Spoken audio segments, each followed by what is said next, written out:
Ghana. The prices can skyrocket to the point where we redenominate our currency and the prices continue to rise. The sky is the limit. So when it comes to price increases, the sky is the limit. But when it comes to price reduction, the limit is the sky. Why? Let's have a talk about this, okay? I want your perspectives, I want your views, your thoughts, and all of this. But it's not just about the cedi. The cedi exists as part of an ecosystem that we call the economy. And in this economy, your ability to get access to goods and services depends on your ability to earn. Your ability to be productive. And in any economy, it is the success of an entrepreneur, the success of entrepreneurs, that determines the success of the economy. So today on the Super Morning Show, we want to talk about the success of entrepreneurship. Why is it so hard? Why is it so hard to start a business in Ghana? Why? And today we have real life stories, real experiences. Yesterday we talked about how heartbreak can make you shout "Hey!" in the middle of the night. Well, entrepreneurship can make you shout "Kai!"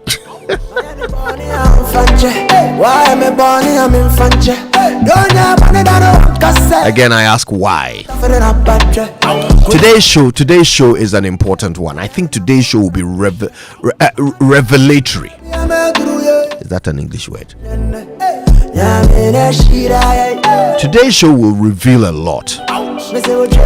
Because we're going to get to the heart of it. We're going to talk to actual entrepreneurs, people who have taken the risk. They have put themselves forward to say that I am going to create something out of nothing and use it to feed myself and other people.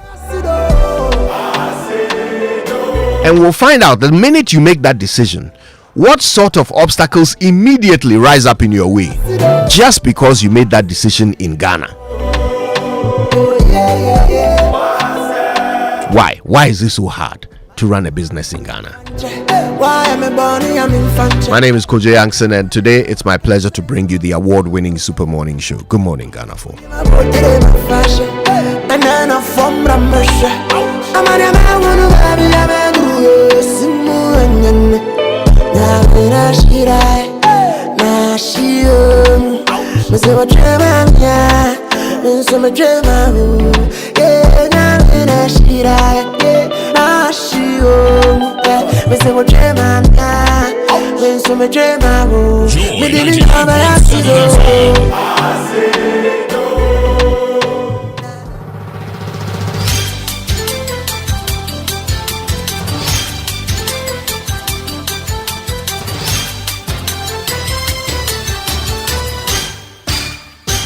"30 years of joyfulness." Hello and welcome to the News at 6.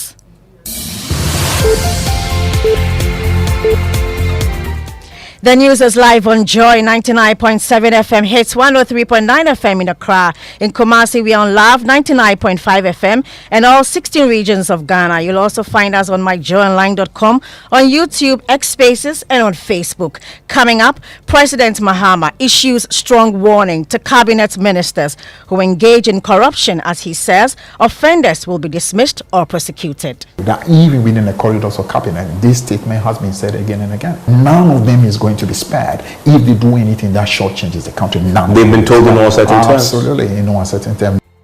Details as anti-corruption campaigner describes the president's warning as mere rhetoric.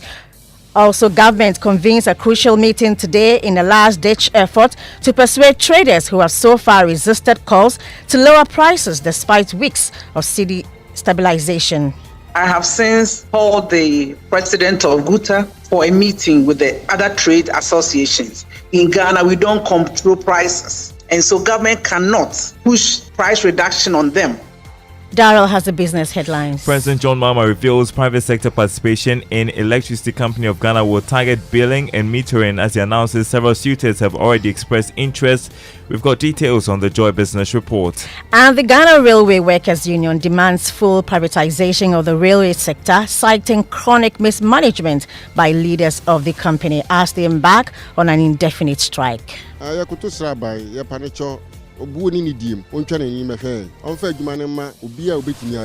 pleading with the government to turn to us. The company should be given to a private entity who can work.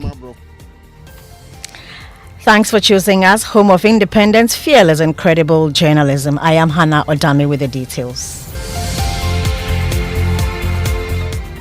Now, in the wake of ongoing controversy over the viral dollar gift video involving the acting CEO of Goldboard, Sami Jemfi, we are learning of a stern warning issued by President Mahama to his cabinet ministers. In an interview with Evans Mensah on PM Express, NDC General Secretary and Cabinet member Fifi Kwete revealed the president, who is keen on cementing a legacy of integrity, has made it clear to his appointees that anyone found engaging in corruption will be dismissed or prosecuted.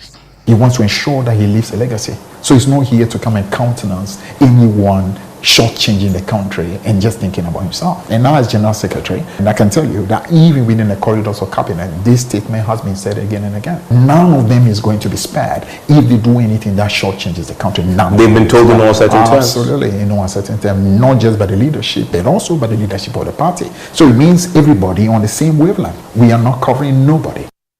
Meanwhile, anti-corruption campaigner Vitus Azim has described the president's warning as insufficient and mere rhetoric, stressing it must go beyond public declarations. It doesn't mean anything if no action is followed up on it. So until we see actual action being taken, I don't think that we should be too excited about it. Moving on, the majority in Parliament has descended on the minority side of the House for their intention to impeach the President, John Mahama, over what they describe as a breach of the Constitution, which has left the country without an acting president. According to the majority, there's no leadership crisis, as is being portrayed by the minority, since the acting Chief Justice is by law the acting president. We'll hear from them shortly, but first, here is legal counsel to the MPP, John Darko. When the president was leaving the country, he knew, or at best, ought to have known that he was going to create that vacuum and that his leaving the country was going to be a breach of the Constitution. And so we will keep bringing these up, and at the appropriate time, if we have to invoke the impeachment proceedings, we'll do so. We can now listen to the majority Chief Whip, Roxanne Nelson the Fiamco, who is calling out the minority over their stance. Chief Justice, we have not been told has traveled out, so I should like to believe that the acting Chief Justice is around. The question, that will therefore arise is, has the acting Chief Justice been sworn in? If the acting Chief Justice has not been sworn in, whose fault? Is it the fault of the President? So how do we say that, or the minority justify the accusation that the President has violated a particular provision of the Constitution? So you heard that the former director of the Ghana School of Law, Kweku Ansasari, who says there is no lacuna for which the minority should want to impeach the president. Let's move on. And the majority Chief Whip, Roxanne Nelson the Fiamco, has sued Member of Parliament for Ascent South, Reverend Intim Fojo, for defamation. And my colleague Daryl Kwao shares the details with us. Yes, Hannah, the South Dai MP cited Reverend Intim Fojo's post on X calling for him to confirm or deny whether the Subsidiary Legislation Committee received 360,000 Ghana cedis from the National Signals Bureau, as alleged by Kwabena Dubois. While he, Dafiamek, was served as vice chairman to the committee, he's asking the court to order Reverend Intim Fojo to retract and apologize for the statement. He also wants the court to award any damages as it deems fit, Hannah. Thank you very much, Daryl Kwao. Now, former CEO of the Ghana Infrastructure Investment Fund has been granted a 15 million cedis bail with two sureties to be justified with landed property. Former board chairman of the GIIF, Professor Ameyawe Kumfi, who is one of the accused persons, was indisposed, and his absence prompted the court to schedule the 20th of May for his plea to be taken. The charges include willfully causing financial loss to the state under the Criminal Offences Act, conspiracy to commit a crime through intentional use of public funds and international use of public funds under the Public Property Protection Decree. Let's hear from Deputy Attorney General Justice Shrem Sai after court proceedings yesterday. The money, which is $2 million, was allegedly used to purchase shares in a company in Seychelles. As we speak, the accused persons and the board of directors of the Ghana Infrastructural Investment Fund do not know anything about what the money has been used for, where the money is, whatever would happen, where the company itself is. So our case was simple, that you have taken taxpayers' money, you have used the taxpayers' money for a purpose which has not been approved by the board, has not been approved by any authority. The Ghana Railway Workers Union is demanding full privatization of the railway sector, citing chronic mismanagement by the Ghana Railway Company Limited. The union has begun an indefinite strike over unpaid salaries and poor working conditions. The union believes that private investment and leadership can salvage the sector. Let's hear from one of their secretaries. We are pleading with the government to turn to us. The company should be given to a private entity who can work, whether local or foreign companies. The railway sector is big, and if it becomes better, it will help all of us. That was Justice Echampong. He is one of the secretaries for the Ghana Railway Workers Union. Let's move on. And government will later today convene a crucial meeting with traders in an effort to persuade them to lower prices of goods and services. In February, the dollar was trading at 15.55 cedis, while it now stands at 12.80. Trades Minister Elizabeth Ofusui-Jari says while government lacks the legal power to force the traders to reduce prices, it's only fair that the consumers feel the impact of a stronger cedi. But the traders explain why, despite the gains, they cannot reduce their prices. I pray they made us. It's good though, but we can't reduce our goods. For the goods we have now, is something we have already bought them. I don't think it will help for now. I think if the dollar is coming down, they should give at a certain time to be able to clear the old goods that we bought with higher prices. We are sitting in your offices and telling people to do this and do that. I don't think it is very proper. Well, the Trades Minister Elizabeth Ofusui-Jari has indicated that the meeting will focus on the next steps, insisting that the traders must share the gains. And before we go, you've probably used a share products today without even realizing it. You're probably aware that it's found in the variety of beauty products such as creams and moisturizers. Well, what you might not realize is that shea trees play an important role in climate change adaptation. Mohammed Nuruddin reports on how women who previously relied on shea nuts for a living have no choice but to travel to cities in search of non-existent jobs. For 7 years, Nafisa Wahab and Nuria Zubaida worked in Ghana's capital city, Accra, as head porters carrying luggage to fend for themselves. But they returned home when they realized that the capital city is not a suitable venue to survive as young women. I was carrying luggage to make some income, then used the small income generated to buy things and returned home. I was handpicking shea nuts. It was not fruiting anymore, so I had to leave for Accra. Both in their mid-20s, they now live in their hometown called Sumpini and Kojope in the Savannah region, where everyone relied on shea fruits for survival. For women in northern Ghana who hand-produce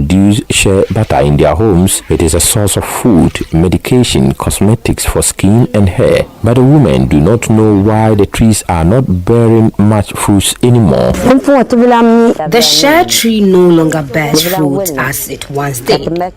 This forces us to concentrate on charcoal production. The alarming number of dying shea trees requires immediate attention. A report by Mohammed Nuruddin. Climate Focus is brought to you by Joy News in partnership with Youth Bridge Foundation, bridging gaps for positive youth development, and the Climate Development Knowledge Network. And that's it for the news at 6 with me, Hannah Odame. You can log on to myjoyonline.com for more news. Have a great morning.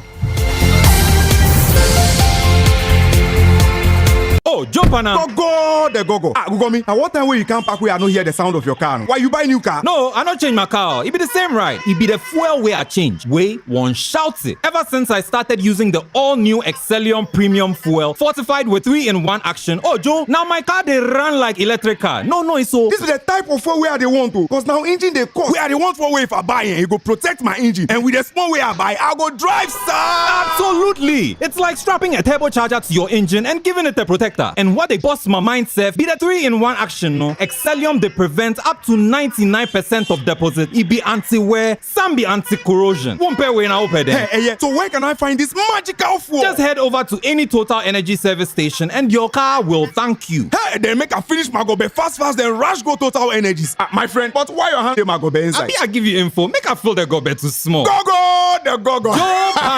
Excellium is designed to protect your car engine, decrease fuel consumption, and lower CO2 emissions. Don't say fuel, say Excellium. Choose Excellium, choose quality. See, your rich auntie gets more from Absa. Your childhood friend gets more from Absa. Your favorite uncle gets more from Absa. Your roommates gets more from Absa. Digital solutions get more from Absa. Rewards be bring get more from Absa. 5-star treatment get more from Absa. Preferential rate get more from Absa. Easy banking and no ane Absa. Instant loans and no ane Absa. Bank papa party and no ane Absa. MTK accounting get more from Absa. Yes, join thousands of Absa customers enjoying priority treatment, preferential rates, amazing rewards, and seamless digital solutions to help you write the next big chapter of your story. Sign up for an Absa account today and get more. Your story matters. Absa. Reliable, check. Comfort, check. Strong, check. Tough, check. Tried and tested, check. Affordable, check. Comes in so many colors and sizes, check. Suitable for domestic and industrial use, check. Choose quality, choose Syntex Tank. Available nationwide and comes with 7-year warranty. And remember, Syntex Tank is a caring brand too. Syntex Tank, a strong, a tough. Hello, I am Ahunto, your friendly virtual assistant at Omni Basic Bank. I am here to guide you through our mobile app. The new Omni Basic mobile app is designed for you and packed with everything you need to manage your finances anytime and anywhere. Whether you're checking your balance, tracking your transactions, or planning your budget, the Omni Basic mobile app lets you manage your finances 24/7. It's quick, easy, and always at your fingertips. Need to send money, pay bills, or make a transaction on the go? The new Omni Basic mobile app keeps your banking simple so you can focus on what matters most to you. Transferring funds has never been this seamless. Whether it's a mobile wallet or a bank transfer, just a few taps and you are all set. No stress, no hassle. Download the new Omni Basic app today and experience banking that is smarter, faster, and designed just for you. Omni Basic mobile app, absolutely seamless. Omni Basic Bank, not just another bank.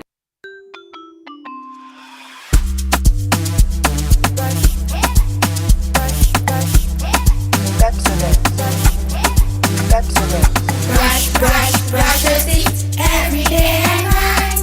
Up and down and all around. Brush like feeling bright. Brush your teeth. Brush with mom and dad. Underneath and in between. Brush the germs away. Pepsodent Cavity Protection. For 10 times stronger. This advert is FDA approved.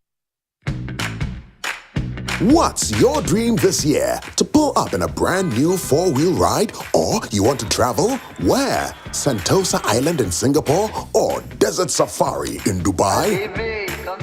Or you want a laptop, microwave, brand new phone, TV? Chale, what you want, you can get with SG Ghana. Minya Ubecha 7Y. Join the SG Ghana Deposit and Drive promo and you could win the grand prize of a brand new Toyota RAV4. Simply deposit 500 Ghana cedis or multiples of it into your SG Ghana account from now till 30th May 2025. Non-customers can open an account to participate. Visit your nearest branch or call 0302-214-314 for further inquiries. This promo is regulated by the National Lottery Authority on the Caritas Lottery platform. Terms and conditions apply. Societe Generale Ghana. The future is you.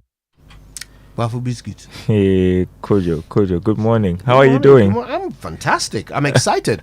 We're introducing a brand new segment to the Super Morning Show today. Okay.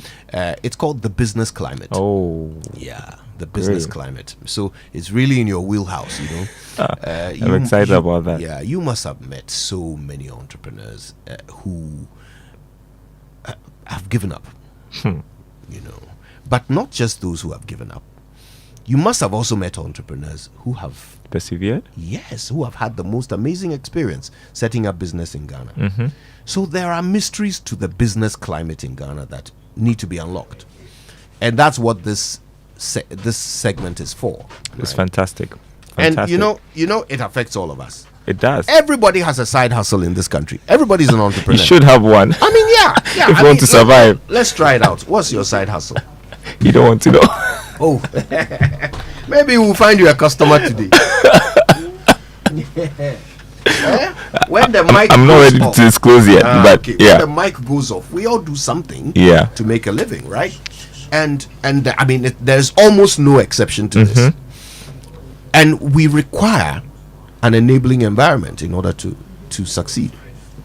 That segment is about that, you know, exploring the environment, right, and understanding what some of the bottlenecks are and how we can overcome them, but also what some of the opportunities are, because entrepreneurship is all about opportunities. Yeah. And there are some great opportunities. So we want to explore them all. That's what the segment is for. So it starts today for the first time. What are we featuring? I think I'm going to hold that one close to my chest for now. You'll find out very soon who we are featuring on our first ever business climate. Yeah, it should be exciting. It's great stuff. I'm excited about it. Yeah. Charlie, have prices ever come down in Ghana before? I don't remember the last time. Well, except for fuel. When they do the reviews, every now and then. But even that doesn't affect transport fares. It doesn't affect the price of anything else. It doesn't affect the price of anything else. It's crazy. Yeah, and I mean, the city has enjoyed some success over the past month. I mean, some 16 odd percent, you know, appreciation in against the US dollar. Yeah, against the dollar. I mean, that's substantial. Well, if you speak to some traders, they'll say it will take time because I mean what they are selling right now are goods they secured like 3 months ago, and they have to they have to what they are sort of now is clear some debt so that they are in good position when it comes to their books. So let's see after a few months if the situation really changes. I doubt, but they say how does it work? I mean, are they not buying new goods today? They will definitely buy new goods at a massive saving, right? Because the city is suddenly stronger, so you need fewer cities to buy dollars. Well, they have to clear the previous debts. Is that really how it works? Is that really how it works? If I was a business, this is good opportunity to also be competitive, right? You create a price model that will allow you to, you know, make some reductions now, so you can clear your goods quicker. I mean, I've heard one or two businesses say they are slashing prices, but I don't know to what extent that is going to work. But yeah, we've never seen that. And it's everything, landlords, rent. The rent is still going to go up. Market product going up. Transport is going up. Everything. They say we run a free market, so it's free. It's free to rise, but never free to fall. Yeah. Anyway, it's crazy. It is. Okay. All right. So here we go. 6 a.m. news was brought to us by Total Energies. Total, we go the extra mile for you. Absa Bank Ghana Limited, your story matters, and Millennium Insurance, your trustworthy partner. All right. Whose trumpets are we blowing today? Well, I'm excited about this new segment on the Super Morning Show. And I'm going to tie that to the UNDP's Nimbia series. They are organizing a forum for entrepreneurs. People want to start businesses, give them knowledge. And I think today they are going to focus on regulatory knowledge, and which is important for businesses to thrive. So, I mean, for young entrepreneurs, people want to start business, want to do something, make an impact. I think they deserve a trumpet. So, for the resilient, hard-working, miracle-working young miracle. entrepreneurs, Miracle working. I love that. So the trumpets are for them. Okay. By the way, there will soon be an announcement about the trumpets. Very soon. Stay tuned. Yeah. Okay. But for the Joy Business Report, we're excited, and we say thank you to Omni Basic Bank, not just another bank, Safari Valley Resort, bringing you closer to nature, and MNC Properties, a member of MNC Group, MNC Properties, choice of class. How do you describe them once again? So for the resilient, hardworking, miracle working entrepreneurs. Yes. For them, trumpets.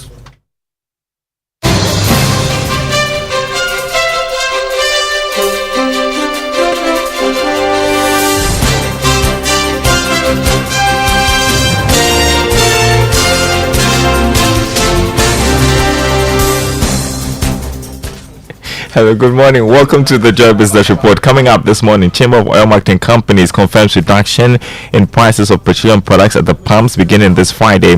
Also coming up, President John Mahama reveals private sector participation in Electricity Company of Ghana will target billing and metering as he announces several suitors have expressed interest. Also coming up, new Association of Ghana Industries Business Barometer report shows a surge in confidence by businesses or enterprises as a result of the current economic recovery. Details coming up.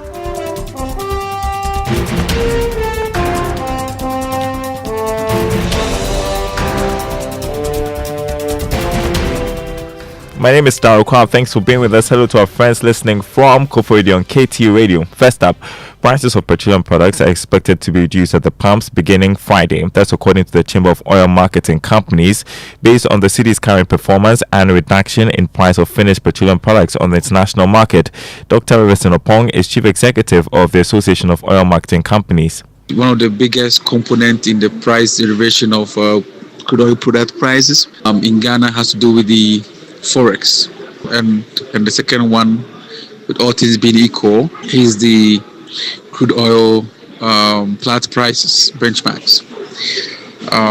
As we speak now, the benchmark prices are falling as well, and the USD falling. That's why you've seen petroleum product prices coming down all the way from 15 to 13 today on an average. Indeed, we expect this to continue as far as these two components play their roles plummeting down or taking a nosedive. And I believe that ordinary Ghanaians or you and I will need to benefit from it in all angles. Chief Executive of the Chamber of Oil Marketing Companies, Dr. Everson Opong. Now, the amount of cedis that government has set aside to pay debts owed independent power producers could be reducing in the coming weeks. This is as a result of the cedi's record appreciation against the dollar since the beginning of the year. Speaking to Joy Business on the sidelines of the Third-Party Vendors Forum in Accra, Deputy Minister of Energy and Green Transition, Richard Jan Mensah, noted he expects the development to lead to more favorable power pricing for consumers. For now, I know that the IPPs, when the time comes for us to pay them, will pay in terms of the value. In cedi equivalents, we can say that we'll pay less than we would have paid maybe when the cedi was a bit small, struggling with the dollar. So paying IPPs going forward, I believe that we would actually get some benefits as Ghanaians and as customers. With the cedi coming down, obviously it will translate into the prices, but it will not be immediate. You know, it's not going to be immediate. So, but within the shortest possible, we'll see some impact of the cedi appreciation on the prices of power. Richard Jan Mensah, Deputy Minister of Energy and Green Transition. Now, Regional Director of Trade Think Tank and Consumer Advocacy Group, CATS International, Apia Kusiadmako, is asking government to do more to ensure that market prices reflect the city's current gains. He's asking the Ghana Statistical Service to publish the prices of goods by tracking them from the ports. Once that thing is done, and the consumers get to know that the prices of, let's say, a bottled water, a Dell laptop of this specification should cost, let's say, 4,000 cedis. But when you go to the shop and it's going for, let's say, 7,000 cedis, it will first let the consumers to know how much the excess margin on it is. Once people get to see that businesses are making so much profit, that will also incentivize others to also come in to also import and sell. And that alone will also bring down the prices down as a result of competition. Regional Director of CATS International, Apia Kusiadmako. Now, Director at the Institute of Statistical, Social and Economic Research, Professor Peter Quote, is asking the Bank of Ghana and relevant authorities to strictly enforce the country's exchange rate regime to maintain the recent gains in the value of the cedi. He warns that without strong regulatory action and market discipline, the current appreciation could be short-lived, threatening economic stability. He spoke to Joy Business at the launch of the Youth in Indigenous Enterprises in the Informal Sector and Stakeholder Engagement. If the fiscal authorities go out borrowing and spending lavishly, we run huge budget deficits, that will not stabilize the currency. But if we have a decent fiscal space, certainly the currency will stabilize. Then also enforcing the exchange rules. It's only in Ghana where you can walk to every corner and buy dollar, pound, and walk around with it. In other jurisdictions, they'll take your passport, so you know what it's going to be used for. I think we need to enforce the exchange regime and ensure some stability. Director at ISA, Professor Peter Quote there. Now, President John Mahama has revealed that the proposed privatization of the Electricity Company of Ghana will see the investors target just billing and metering. This after government approved plans to privatize aspects of the power distribution firm's operations. President John Mahama has been giving more details about this restructuring at the Africa CEO Summit in Abidjan, Ivory Coast. Yeah, people are queuing up. I said they should wait. We're going to do expressions of interest. We just got the report from the committee that's advising us on how to do it. And they gave us 3 options. One option was to go to one concession holder for the whole country to do the billing and metering. The other was to, if I remember, was to divide into concession areas and have multiple partners working with us in this billing and metering. And so government is yet to take a decision. It's going to come to cabinet, and cabinet will decide on which option we're going for. And then we'll do an expression of interest, and then it's open to, there must be Ghanaian participation, there must be local participation. So even if it's an international company bidding, it must have a local partner. You said. Meanwhile, President John Mahama has announced that he is targeting end of next year to clear a significant portion of the energy sector debts. Businesses are now confident about prospects of the economy in terms of quick recovery from previous challenges. This was captured in the Association of Ghana Industries Business Barometer report. The optimism by businesses is based on current economic recovery and expectations things could improve quickly in the coming months. Sechuma Kwaba is Chief Executive of the Association of Ghana Industries. Well, I think that the past few months do appreciate very much the stability that is being experienced. We are just about to finalize our business barometer, and it's clear that the confidence level is going up. So for us, it's positive. So, and if you look at the key macroeconomic variables, they are all pointing to positive direction now. The cedi is gaining strength. Inflation hasn't been as high. Even if it is not coming down so drastically, it hasn't been as high. Exchange rate is doing well. Policy rate hasn't come down too much, but at least it hasn't gone up either. So we are not seeing a worsening situation. If anything, we are rather seeing an improved situation. The Association of Automobile Assemblers Ghana has launched the second edition of the Ghana Automotive Summit 2025, aimed at showcasing locally assembled automobile brands on the Ghanaian market. Now, speaking at the media launch in Accra, President of the Association, Jeffrey Opompepra, emphasized the importance of supporting made-in-Ghana vehicles to boost local employment and drive economic growth. There's going to be exhibitions of vehicles that we've been assembling in Ghana to showcase the good things, the good work that we are doing, to let the public also know that the vehicles that we are producing locally here is not different from what we look up to in abroad, or we are looking up to import here. You save a lot of time, you save a lot of money when you buy locally. You also contribute to the growth of Ghana. That's why we say drive local, you drive made in Ghana. Jeffrey Pepra Opong is president of the Association of Automobile Assemblers Ghana. Now, question, what do you after retirement? Well, for COP9 team, the answer was pigs, and plenty of them. Well, today on the Joy Business Van, we are back to Trotter's Paradise at Obosumas in the Eastern region, where one man's post-retirement dream is shaking up pig farming in Ghana. It's bold, it's growing, and it's just getting started.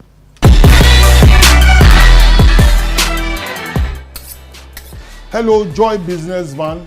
You are welcome to Trotter's Paradise in Obosumasi in the Eastern region. My name is Kwabna Intim, the CEO of Tortoise Paradise. Let's get started. From succulent cuts to specialty sausages, the meat from Tortoise Paradise, run by pensioner Kwabna Team, is loved by chefs and home cooks alike. We don't eat the pigs, but we process them. We make sausages, we make bacon, we make ham, and it gives me enough activity for a day, at least while I'm still young and strong. Diving deeper into the heart of pig farming at Tortoise Paradise at Obosmas in the Eastern region, where care, sustainability and passion make every trot count. Alright, that was just a tease. Pigs, Peppers and Paradise. Don't miss this episode of Joy Business Van at 1 p.m. right after the Joy Business Report, 5 p.m. on Business Live on the Joy News channel. Before we go, I look at the commodity market. Crude oil selling this morning at $66 a barrel. Gold dropped by more than $25, selling this morning at $3,224 an ounce. Cocoa opened trading at $9,951 a ton after gaining over $860. On the currency market, the dollar going for 13 cedis 40 pesos. That's the rate the forex bureaus are offering clients. The British pound 16 cedis 80 pesos. The euro going for 15 cedis 40 pesos. The commercial banks quoting the dollar 12 cedis 55 pesos. More news on our website myjoyonline.com/business. The Super Morning Show continues. Here's Kojo Yankson. Yeah, I am. So, do you know James Varick Armour? Nope. Okay. Apparently, this guy, I mean, he has clout. I find James Varick Armour. Yes, he's a musician. He has featured Team Eternity on his song. Oh, nice. So he's a hard guy. Harmonious Chorale. That's Harmonious Chorale's Harmonious Chorale's what? Music director. MD. Oh, okay. MD is music director. I was going to say managing director. Okay, so Harmonious Chorale's music director is James Varick Armour. Oh, nice. Right? Talented guy. So is he doing anything choral in there? I don't with know. Team Eternity? That would be nice. That sounds like it'll be interesting. Yeah, right? yeah. So let's see what. Aaron, don't disappoint us. Aaron normally doesn't. Let's see what he's got for us today.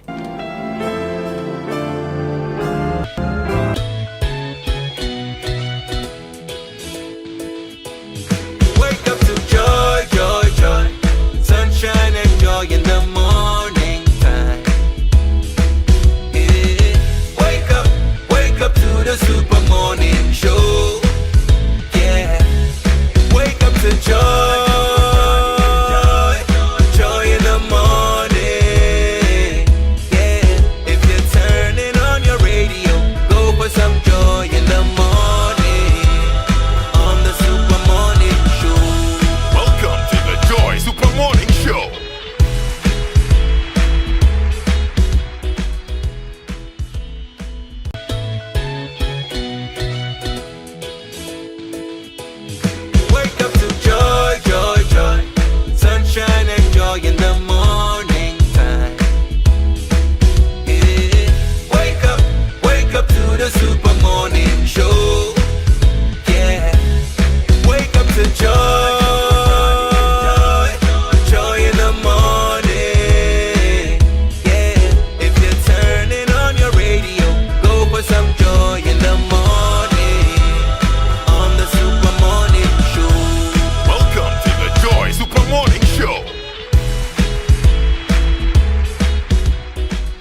Yeah, Team Eternity there. Good morning. Facing things up with James Varick Armour, who I'm learning is the musical director of Harmonious Chorale. James is a legend. Oh, you know the guy, eh? James, he's a legend. Wow. He is a legend. You can have a whole day show on James's work as a musician. Oh, wow. Yeah. That's impressive. Yes. Well, when we talk about the spirit, the gift of the spirit, James took the spirit, the gift of music, and added more to it. Wow. Yeah. Love it. Well, he's certainly given Team Eternity the James Armour treatment. Yes. On this one. Eternal Productions. Yeah. Beautiful. That's to say. Yes, so I don't challenge. Yeah. By way you cry, Penasa. But it's cool this morning in Accra. We got some rain yesterday. So you're talking about temperature cool. Yeah, temperature cool. Temperature cool, not price cool. The prices, they were cool. Prices were never cool. Oh, Kojo, they were cool. They were time. No, Kojo, do you remember a time in our history when general prices came down? General prices, no, but specific, like fuel. Specific things. Every now and again there are shifts and turns here and then. It affects something, now some companies have announced that they are reducing their prices. Hey, sir. Yes. And it depends on how big the company is, the dynamics and what goes into their pricing model. For example, if you are buying real estate right now, consider the prices reduced. Oh, sir. Because real estate is largely priced in dollars, because majority of our materials now we are importing. Aside getting your cement and sand and stones here, iron rods, most components that go into production of iron rods imported, your finishing, your cladding, your interior, your electricals. Even though we have Nexans, Leroy, Tropical, we import a lot of the other components of all these. So we price in dollars. So when the cedi appreciates and you go to buy in dollars, if it was 16 last week and it's 13 this week, your prices have come down some way somehow. I recognize the theory of what you are saying. Yes, but on the ground, it's not like that too. So let me ask you this. I mean, take your average property in airport residential, or Trasaco, or let's even go to Oyarifa or wherever, right? Because we are going too far. Let's go Oyarifa, Kaswa, whatever. If the price of a property this year is $100,000, next year it will be 110,000.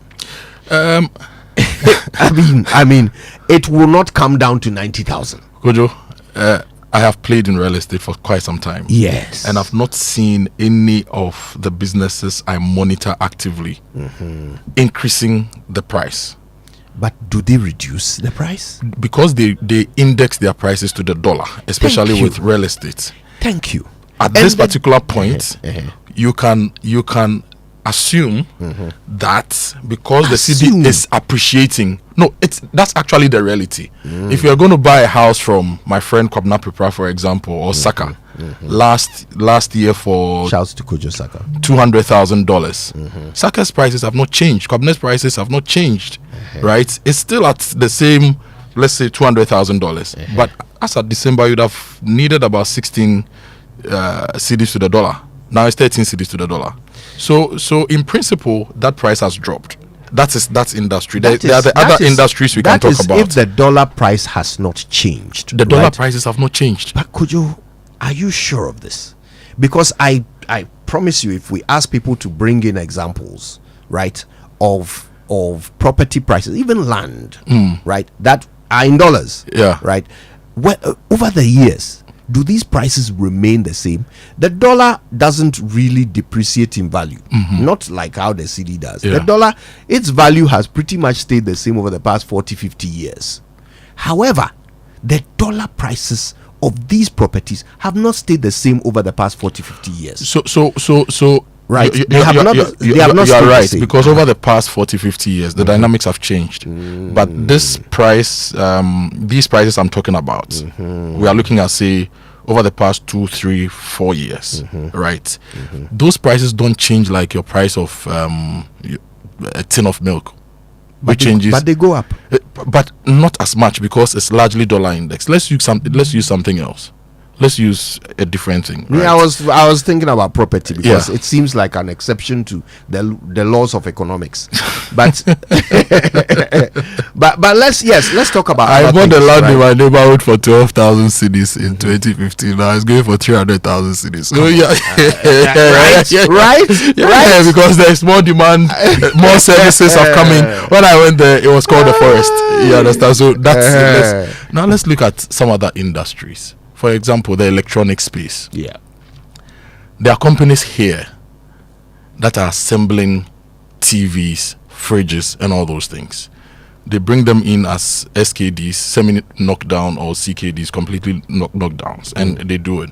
They bring all these things in dollars. And because they are large companies and they have other operations and partners abroad, they are taking the stock in dollars, right?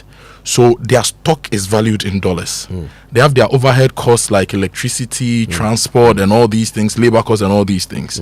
Now that the dollar is dropping, these companies have the luxury to drop their cedi prices because they are not selling in dollars, they are selling in cedis, and the stock they hold is in dollars. The dynamics of their business affords them the opportunity to actually trade in bulk and do a lot of all sorts of things. So why? And there are some companies. There are some companies whose mother companies are abroad, right? They do a lot of transfer pricing and all those things.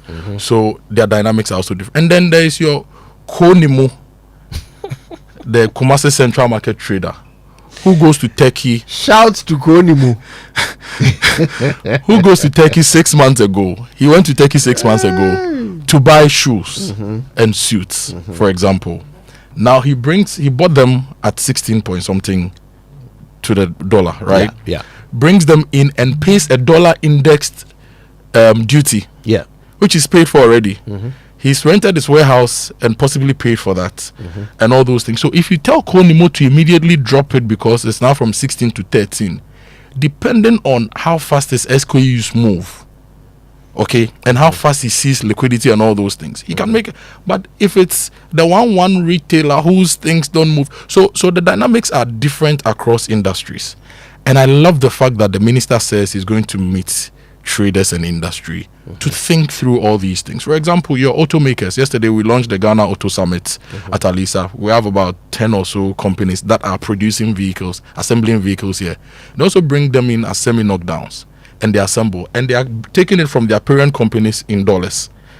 And the dollar is the dollar for the parent company. So if it drops and they come here and they are going to sell it to you in cedis, they convert at the prevailing rate and the prices come down. So there are my different question dynamics. is when will these prices come down? So let's say because we are in the market. Let me use Senor and Hosi. the prices are not coming down. Our mutual friend Senor Hosi. Senor Hosi does rice. Shouts to Senor Hosi. He does rice, right? 6 months ago, for example, he started growing rice. I'm using Senor as an example. Now, if you look at his inputs, aside seed that you get from CSIR or any other company here, Senor is bringing fertilizer.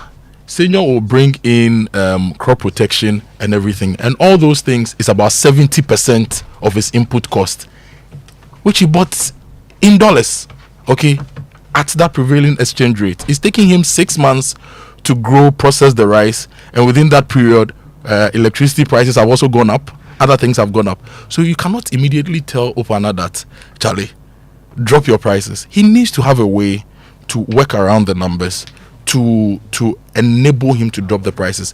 If he's sure that from now to December, from now to next year, the prices are going to be stable or drop further, then he can do some magic and say, let me lose some money now because we are going to get a win for... The dynamics are different. Different industries. I used to work with a beverage company, right? And some of the products were moving very well. Some of the products were not moving. So parent company subsidizes the products that are not moving so that we drop prices for people to afford. So depending on the industry and the dynamics, there are issues. All right, let's do the Drive Safe campaign. Yes, and it's brought to you by Joy News and the Multimedia Group, supported by Toyota Superior Quality. Let's avoid all distractions. Always keep your eyes on the road. Hands on the steering wheel and be visible with your lights on. Now, today's Drive Safe campaign is from the Bus Stop Boys. I've seen a video of the Bus Stop Boys raising the alarm over things that we are losing on the road. You know, because of the scrap metal industry and the growth, people are stealing all sorts of accessories on the roads. People steal railings, people steal street lights. And this time on the Achimota Road, people are actually breaking the concrete that has been used as a retaining wall to hold the road in place. They are breaking the concrete and cutting the iron rods from the concrete, Kojo. They are breaking, chiseling the concrete and cutting the iron rods. So it's going to weaken the retaining wall. Before you know, the road will start collapsing and it's going to cause a lot of problems. Now, who is managing this? Urban roads. Who goes on routine checks, right? And in our communities, when these things are happening, don't we see them? So when I saw the video, I was alarmed. It's a big safety issue, because once the retaining wall is damaged, it reduces its capacity to hold the road in place. One day somebody is driving and the road collapses and there's disaster. So I mean, so many things come to mind. First of all, you ask yourself, how does the mind of the criminal work? I understand that scarcity can lead to criminal activity, right? Hunger can lead to criminal activity, where you have to find whatever means to feed yourself. But even in that, you have limits, because you are a human being. Yeah. So you for example, you may not stab a child just because you are hungry, right? You will bear your hunger rather than kill a child. Yeah. Right. So if that principle holds, then let us ask questions about the mind of the guy who is now standing under the overhead and chiseling away the concrete, so that he can take out the iron rods that hold up the overhead. Yeah. So that when you are driving to work or driving your child to school, and you get to that overhead, it will collapse and kill you and your child. Let's ask about the mind of the guy who is willing to see people, including children, die just so that he can get a few coins from scrap metal that he has dug out of an overhead. Let's ask questions about the state of mind of that guy, because it's not scarcity, it's not hunger. That's I mean, you are a psychopath. Yeah. If you are willing to watch the whole world burn for coins, you are a psychopath. But also, let's ask about the mindset of the institution that has been given this valuable asset to manage. Yeah. And we've put up CCTV cameras and all of these things to monitor traffic. But we are allowing for people to come and stand. And you see, in order to dig out the concrete, you have to come and stand. Pretty much, you are standing with your back to the traffic. You are in the I don't know how to describe that part of the. There are different grades of concrete, and the concrete that is used for those retaining walls are about the highest of the grades of concrete. It must be very strong. The force you need to chisel it, right? So if somebody is able to do that power, and we don't see hours chiseling away to get to the iron rods, and we don't see them. And highways, I mean, you basically you wait until the thing disintegrates, then you come and announce what a tragedy it is. Come on, we need to do better. Ghana Police Service as well. Let's monitor and police our state assets and prevent these things from happening. Let's get through the news headlines, okay? First of all, let's acknowledge Say It Right is usually brought to you by Kingdom Books. At Kingdom, quality and affordability are their hallmarks, as well as Societe Generale Bank Ghana. The future is you, but due to an issue, we are not able to bring it to you today. Say It Right will resume normal service from tomorrow. News review now, and that comes to you thanks to Syntex Tank, a strong, a tough, Access Bank, more than banking, and Kel Charcoal Toothpaste. Happy smile. I'll start with the daily graphic. Please update on Galamsey fight. 99 excavators seized, 208 people arrested. Guta endorses GSA measurement enforcement. Remember the story we read yesterday that the GSA wants to standardize measurements, so no more Olonka or no more shake it and weigh it. Now we are going to measure things properly. Prof. Ameya Ekunfi, former GIIF CEO, charged over $2 million SkyTrain project. This is the Ghana Infrastructure Investment Fund CEO and Prof. Ameya Ekunfi there. And COPEC Lord's SMLs. Can I just say for a moment? I mean, I'm very interested in that investigation. The SkyTrain. Yes. I want to understand what happened there. I know Prof. Ameya Ekunfi personally. He was my next door neighbor as a child. And when this thing came out, I was really concerned about it. I wondered how. I mean, and it sounds like another of these rather strange arrangements where the money was basically used for something, and the claim is that the board was not aware of that decision made. On the 12th of November, these were some of the questions I asked on the SkyTrain. When we signed the MOU, I was under the impression that feasibility studies had been done before concession was entered into. But there was a report that Ghana had gone into a concession valued at $2.3 billion. And the question was, what does that concession at that point mean? Is it that we've committed to $2.3 billion? Is it so we've seen ECG concession, MPS concession, and all those things? And how do you go into an agreement, start paying money before actual feasibility is done on a public project like that? So it's a very, very interesting investigation that is happening, and we'll be following that. Now, exam malpractice, national security threat. WAEC is warning that exam malpractices are becoming a national security threat. We need to deal with it. The news center, cedi at 60, from 1 cedi to 1.17 1 cedi to $1.17 in 1965 to 140,701 Ghana cedis to a dollar in 2024. That's some of the most interesting analysis, and I love this. Prices just do not come down. So 1965, the cedi to the dollar was 1 cedi. You needed $1.17 to get a cedi. So the cedi was in a better position than the dollar. Now you need 140,000 Ghana cedis to the dollar using the old Ghana cedi example. Now, minority raises red flag over presidential power vacuum, and $2 million SkyTrains Ameya Ekunfi Asamoah face trial. Over 80 billion debt chokes energy sector. President Mahama assures payments by 2026. This is a bold assurance and a promise. And Kojo, it's a trackable one. He says he's going to pay the energy sector debts, the $80 billion by 2026. So we'll set an alarm. Yes, we'll put it on our calendar by 2026 December.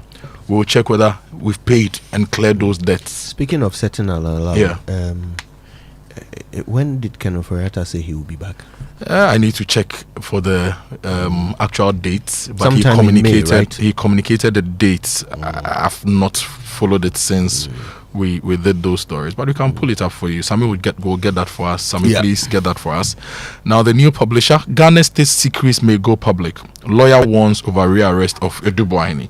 And police arrest traveler with guns, bullets, and ganja. And transparency questioned in Nsawam MCE's confirmation. Remember that story to do with the confirmation of the MCE and the fact that the reports that Anodompero was detained. That story is here.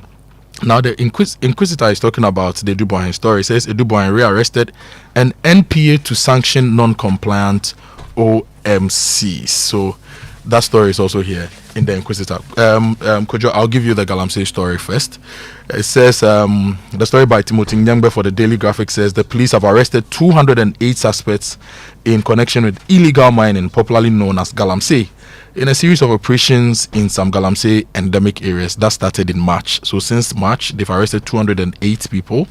They have seized 99 excavators. The story says the police have so far retrieved 99 excavators, 3 bulldozers, 4 pump action guns, 3 single-barreled guns, and a pistol in the special operations also undertaken in several regional police commands, and highly placed police sources said. And 0 ounces of gold. Have they not seized any gold from gold mines? Oh, Kojo, Charlie, somewhere. Where's the gold? Do the people keep the gold on site? It's a gold mine. Okay. So are we saying that when the troops storm these gold mines, they find no gold, then how will you even prosecute? What will you prosecute them for? Like what? Hey! It will be interesting to talk to the leader of the police task force on this to see what, aside what they've reported, what so else. All these excavators that people are spending a fortune to bring into this country, buying at hundreds of thousands of dollars, taking into the forest, all of the effort that people are making to cover themselves in mud, digging, they are not finding any gold. But they continue to carry out this endeavor. The people don't keep the gold on site. Where do they keep the gold? When they get the gold, they take it to their buyers and their sayers, and they don't keep it on site. So the time that the tax force goes there, they are working to get the gold. They've not found the gold and processed it and packaged it. I was going to say tell that to the Marines, but honestly, is it the blue water Marines? So not an ounce of gold in all of these raids, not 1 ounce. It's a legitimate question. We should ask the IGP and his people to tell us, and the dynamics that they deal with when they go to the field to do this. Anyway, let me bring you another story. Where's the gold? Anyway, go on. Exam more practice national security threats. This is WAEC speaking, and WAEC has expressed deep concern over coordinated cheating schemes. Yeah. Some reportedly involving entire schools in premeditated exam or practice, saying the menace is becoming a national security threat. It's just a norm now. It's just a norm. The people, students even expect it. They expect the teachers to help them cheat. Charlie. Anyway, when we're writing Wasi, people will go to different schools to go and look for Apo. 1 a.m. you hear Apo Nabo, and the people who are studied and they're ready, just leave them. But the boys who, they'll be chasing and collecting money. 5 cities, let's go and buy Apo. The online review now is brought to you by Zenith Bank, in your best interest, and Goyle Good Energy. Goyle, Yanara India. Yes, and we'll start with my joy online. There are a lot of stories. First, something about Zenith Bank, right? Yes. Zenith Bank is giving you the opportunity to bank easily. You can bank with any of their digital banking channels, from USSD to internet banking to Z Mobile. It makes it easy, and you can also get the MasterCard, Visa card, or EasyPay GH dual card. For the easy short code is *966#. You can bank with them and enjoy all their services. Go to zenithbank.com.gh for more information. All right. Okay. Quick headline from my joy online. No more protection from the bench. Fifi Kwete says NPP in fear after CJ suspension.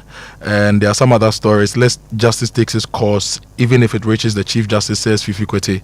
And the SkyTrain story is here. Okay. And some other stories. All right. Now, for the BBC News, brought to you by Fidelity Bank. Believe with us. Come with me as I spend a week with the multi-faith chaplains at the UK's busiest international airport. Hello, can I help you? They support the emotional and spiritual needs of passengers and staff. Faith on the Fly, the airport chaplains. At bbcworldservice.com/documentaries or wherever you get your BBC podcasts. Business Daily is in 30 minutes. Today we're looking at whether the dominance of the dollar is nearing its end. We'll look at threats to the greenback's world reserve currency status and explore why there are growing calls to de-dollarize. Next, the interview. This is the BBC World Service, the world's radio station.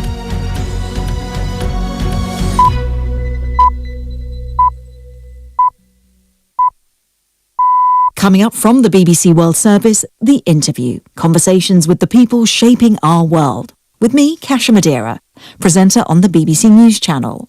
For this episode of The Interview, I speak to Radosław Sikorski, Poland's foreign minister. Mr. Sikorski has ordered the Russian consulate in Krakow to close after Polish authorities blamed Moscow for an arson attack in Warsaw last year. Russia says the allegations are completely unfounded. But tensions between Poland and Russia have soared since the start of the Ukraine war. Mr. Sikorski says now is the time for President Putin to back an end to the conflict. We should all communicate to the Russians that this is a test. If you tell the truth that you want peace, this is the time to announce and to effect a ceasefire and to talk in earnest. Radosław Sikorski. Hear more on The Interview after the news. Hello, I'm Govinda Gill with the BBC News. President Trump is due to hold a brief meeting with the Syrian President Ahmed al-Sharaa after announcing the US will lift sanctions on Syria that were imposed during the rule of Bashar al-Assad. The meeting will be the first between US and Syrian leaders in 25 years. Muath Mustafa is with the Syria Emergency Task Force, a US-based NGO that advocated on behalf of the Syrian opposition. The fact is, Syria was months, if not weeks, away from complete financial collapse because of the American sanctions on Assad. But Assad is gone. Syria is now a country that is pursuing its path towards democracy, and it is a country that sees itself and its values and its interests more aligned with democracies than the authoritarian regimes that supported the Assad regime. Israeli forces have intensified their attacks on northern Gaza overnight, with reports of over 50 deaths. Doctors say children are among those killed in raids on the Jabalia refugee camp. The airstrikes were carried out after Israel issued an evacuation order warning civilians to move further south. The Israeli military hasn't commented on the latest attack. Our correspondent Rushdie Abu Alouf described the conditions in Gaza. For more than 70 days, Israel did not allow any food, fuel or medicine into Gaza. Most of the hospitals are struggling to cope with the number of injuries that they are receiving every day. People are daily challenged to find water. I was talking to people yesterday. They said they sometimes queue for 6 hours to get some uncleaned even water. A deal between China and the United States to ease the trade war initiated by Donald Trump is coming into effect. The Chinese Customs Tariff Commission announced it was sharply cutting import taxes on American goods in line with the agreement reached by negotiators in Switzerland last weekend. The US is taking similar measures. Beijing and Washington have 90 days in which to negotiate a more comprehensive deal. The Bolivian president, Luis Arce, has announced he won't stand for re-election in August. The country is suffering severe economic problems and his poll ratings have fallen. Grant Ferret has more. Luis Arce's presidency has been hit by a deepening economic crisis, marked by inflation as well as shortages of fuel and foreign currency. His poll ratings have slumped. In a lengthy address, the Bolivian leader said his candidacy could divide the left and enable a right-wing candidate to win the presidential election. But he's determined not to allow his former ally, Evo Morales, to take his place, insisting the constitution bars him from running. Mr. Morales is in hiding, wanted for the alleged rape of a teenager, a charge he's dismissed as politically motivated. World News from the BBC. The Prime Minister of Peru, Gustavo Adrianzen, has resigned a day before he was due to face a censure vote in Congress. His government has been strongly criticised and accused of failing to address rising crime, including the murder of 13 minors by illegal operators. It's the third prime ministerial departure under President Dina Boluarte. A court in Los Angeles has resentenced two brothers, Eric and Lyle Menendez, more than 3 decades after they were jailed for life for murdering their parents. The decision by the judge means they can now apply for parole, which could eventually lead them to being released from jail. He sentenced them to between 50 years and life. The brothers have argued that they shot dead their parents in Beverly Hills in self-defense after years of abuse. Human rights groups have warned that preparations for the Football World Cup in Saudi Arabia in 2034 could lead to a surge in deaths among migrant construction workers. They've urged the Saudi authorities to enforce basic safety standards. Human Rights Watch accused global football's governing body, FIFA, of failing to learn from the last World Cup in Qatar. Saudi officials have not commented. FIFA says it will set up a worker welfare system. Researchers say they've observed chimpanzees treating their wounds with medicinal plants in Uganda's forest. The scientists at the University of Oxford identified several plants with known healing properties that were used by the chimpanzees. They've also documented over 40 cases of the primates providing basic first aid for each other. Dr. Elodie Freeman is a lead scientist. Some of the plants that the chimpanzees are using for these wound care behaviors actually have Hey, so as for you, every day you are just pressing your phone. Why? Are they paying you? They are, Oma. The more I use my MTN, the more points I get. And I can use those points to get airtime, data, and even discounts at shops and restaurants. Hey, so that is why all of you are always pressing your phones. And you won't tell us, so that way too we can enjoy. For decades, we have helped businesses connect with their trade partners all over the globe. From Ghana to Burkina Faso, Côte d'Ivoire, Benin, Togo, Senegal, China, Morocco, France, Netherlands, and many other countries. We have made it possible to bring Ghana to the world. We have brought small and medium businesses closer to their customers across the regions in Ghana with our SME support facilities. We have brought relief and smiles to the faces of families with our employee personal loans. With our cutting-edge technology and digital support, we take the burden of complex thinking off you, making life simple. That is who we are, as close as a partner. Bank of Africa. We are indeed the African bank with the global reach.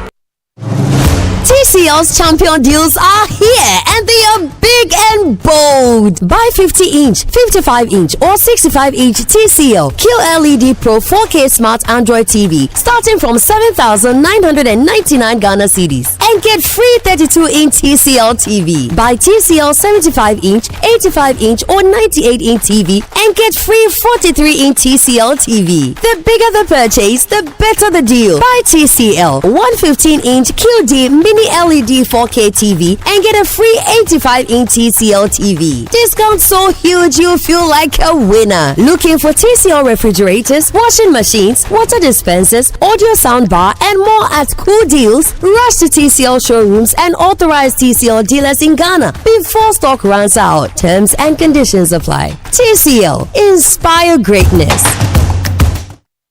Paying or getting paid? Koba day for you. Driver, I don't have cash on you. Oh, madam, you can pay through Koba. Oh, you use Koba too? That makes it easy. Receive payment from your customers and make bulk payment in just a few clicks. Madam, I received the money.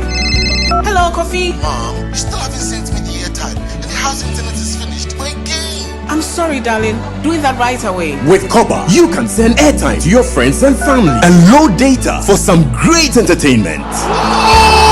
Madam, here are the food stuff. Thank you. You can use the short code *365# or the Koba mobile app to make your payment. Get a designated short code today and start receiving payment with real-time visibility into all your payments with Koba. Pay your suppliers and staff in just a few clicks. For more information, call 0200-404010. Koba there, you click pew and you hear pew pew. Transaction done. Koba, our life simplified. Dear business owner, congrats on not giving up on your business. You deserve a medal and your business deserves to be taken to the next level. In fact, it's about time you run a Zenith Bank SME account so you and your business can enjoy the perks of the Zenith SME Business Card. Oga and Oga Madam status. The Zenith SME Business Card is a Visa debit card for making secure payments for goods and services. Enjoy great benefits such as free customized digital SME training, free marketing toolkits, access to Visa practical skills training, and more. Unlock the potential of your business today. Visit any Zenith Bank branch nationwide and sign up for the Zenith SME Business Card, the ultimate payment solution for SMEs. For more information, visit www.zenithbank.com.gh or call 0302-680-884 or 0307-086-370. Zenith Bank, in your best interests. It's the most action-packed breakfast show in town. The hottest music, the best giveaways, the great interviews, and all the laughter and fun you can imagine. Don't miss the Super Morning Show on Joy 99.7 FM. It's the best breakfast show in town.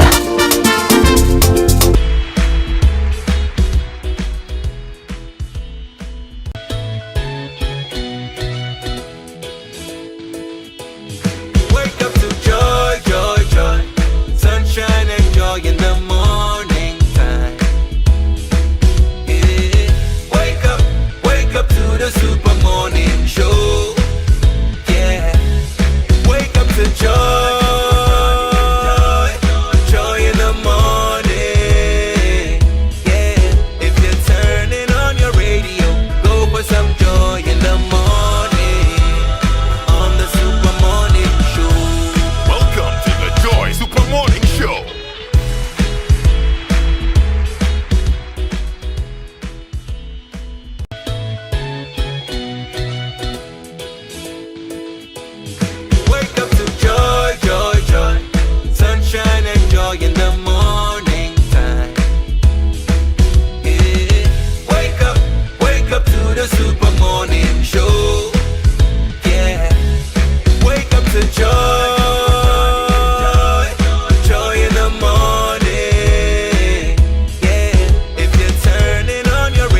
This one is not a campaign song.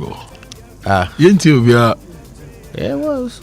No. It came after elections. It was after elections. Yes. It wasn't the campaign. Yeah, the campaign one is a no.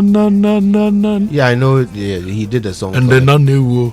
So the Ethiopia came after the election. It came after elections. Are you sure? Yeah. Ethiopia. Yeah, Ethiopia was around Easter or something. Oh, I see. Okay. Yes, but it was used very well for political shenanigans. Indeed. Yes. All right, it's the Super Morning Show on Joy 99.7 FM, and today marks the start of a new thing on the show. Okay, a new segment. It's called the Business Climate, and it's exciting because Ghana is an exciting place to do business. The opportunities are obvious, but the challenges are also quite challenging. Let's see. All right, because here in Ghana, first of all, almost everybody is an entrepreneur in Ghana.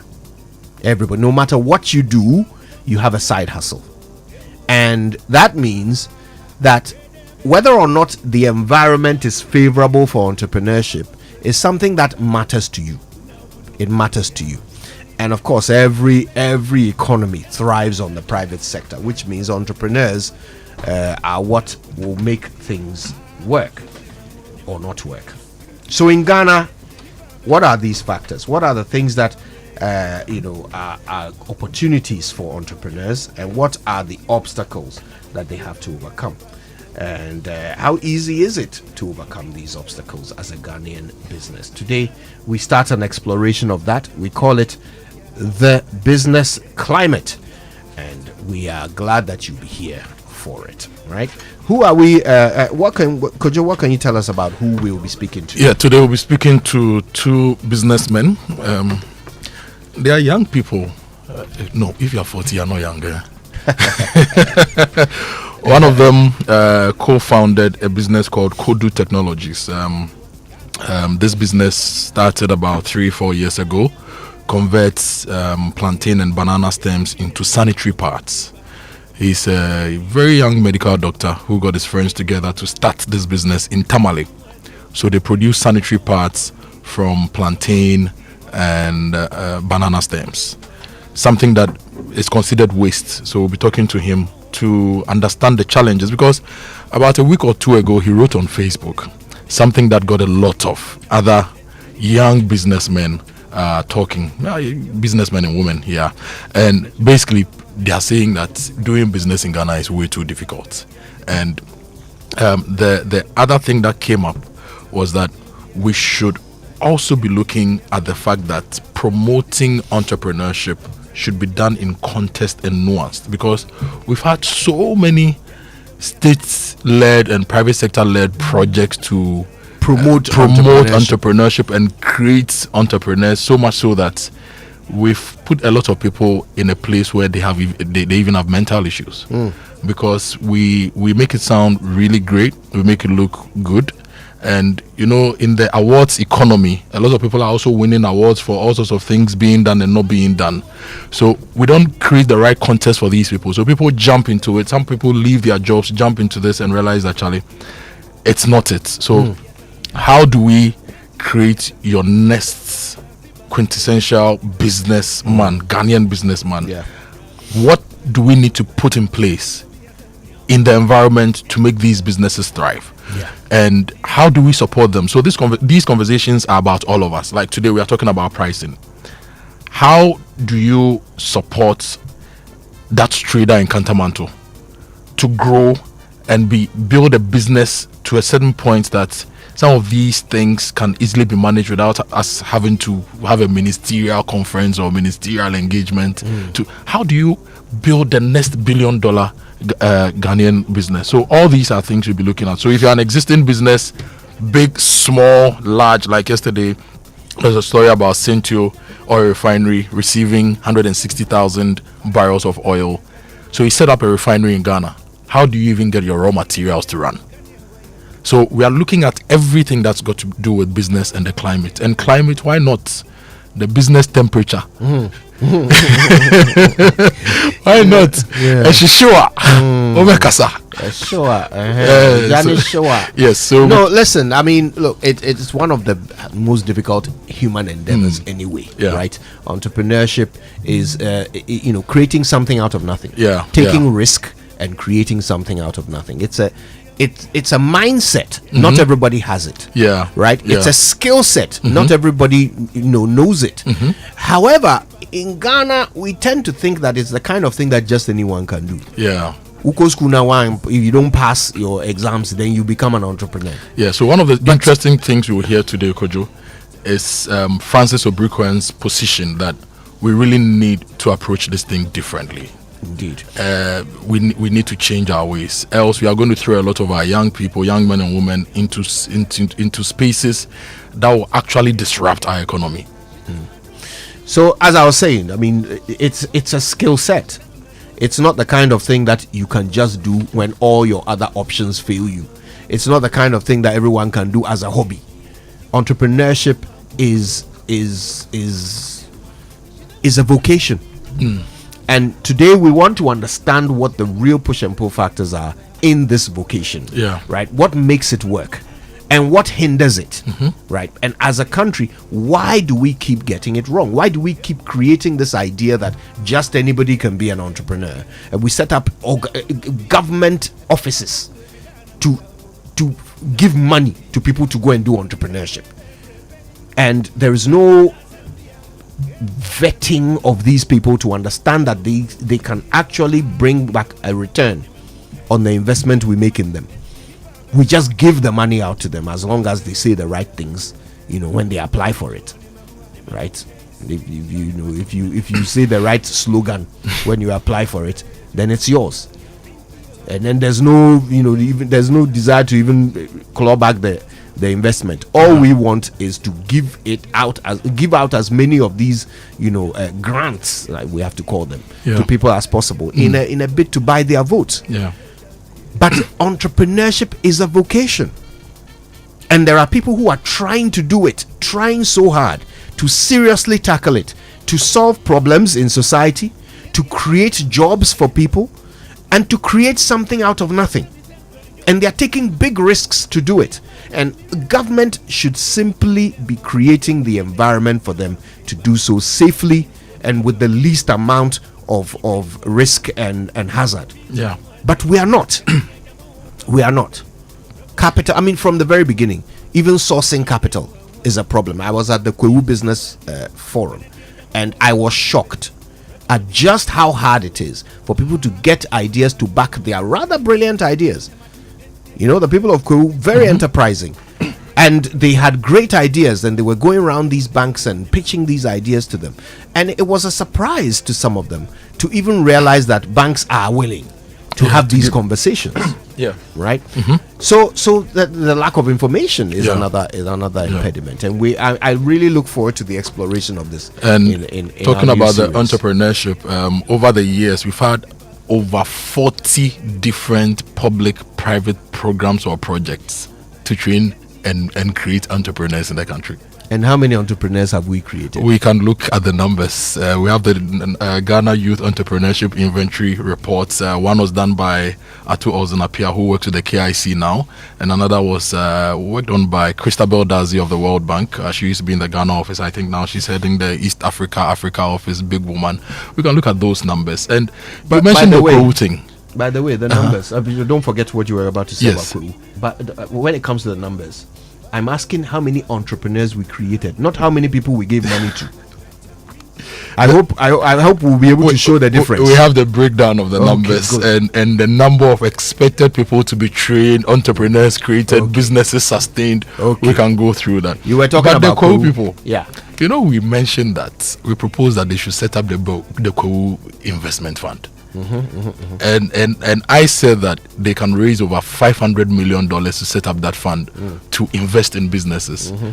You didn't believe. I thought it was too high a number. Have you seen the houses in Kwewu? I was there on Friday. So and this time when I went there, I drove within the Kwewu towns. A lot of money in Kwewu. There is money, and if the Kwewu businessmen got together and set up that 500 million Ghana cedi fund, which I know they can do in 2 weeks. They are going to make a lot of impact. Invest in the businesses, give loans at 5% moratorium, say 6 months to a year. Set up the co-business development office and bring some of the biggest VC people, some of the biggest project managers, and run something. They can change it. And when the co-people do it, you people go. More people should do it. Bono people should do it. Fantis will do it. Yes. Not just Gumwas. Fantis. So if you go more into but you are limiting us. Fantis. All of us. From Takrade all the way to Kaswa. Yes. We'll do it. Yeah. And these things can be done. Yeah. These things can be done. We need to look beyond development partners, even the banks, and set up. And when you set some of these things up, it encourages the banks to give you counterpart funding and all those things. To let's do them. Absolutely. I'm with you. So stay tuned for that. We're kicking it off today. It's our brand new segment. We call it the business climate. Use the hashtag JoySMS. Tell us your own entrepreneurship stories, and we'll share them with the world. Wake up to joy, joy, joy. Sunshine and joy in the morning time. Wake up to the super morning show. Yeah. Wake up to joy, joy in the morning. Yeah. If you're turning on your radio, go for some joy in the morning. On the super morning show. Welcome to the Joy Super Morning Show. The Toyota Starlet is a car sold by Toyota Ghana Company Limited, and it aligns with your ambitions, okay? In fact, it is the preferred choice to drive in comfort. It is designed for those who crave beauty as well as performance and safety.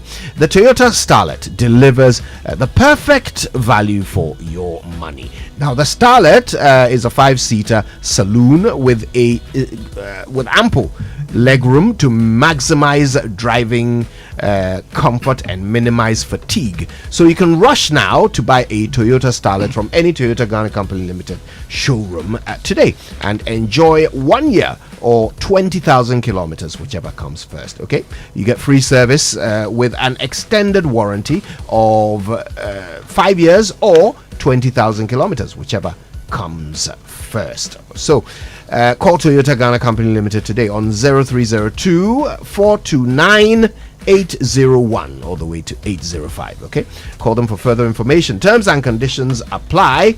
Ghana drives Toyota, and Ghana is going to experience the biggest auto show come the 3rd of June at the conference center. Toyota is going to be there. Yesterday I engaged almost all the manufacturers. I engaged the Toyota execs as well. They also manufacture vehicles here. They assemble vehicles here. Nice. I'm telling you, they are doing all sorts of things here, and you need to see the Starlet at the auto show. And if you want to drive and test drive brand new cars, come to the auto summit on the 3rd of June at the conference center. Now the car manufacturers are saying that you may have the money or not, but walk into any showroom, they'll do you action.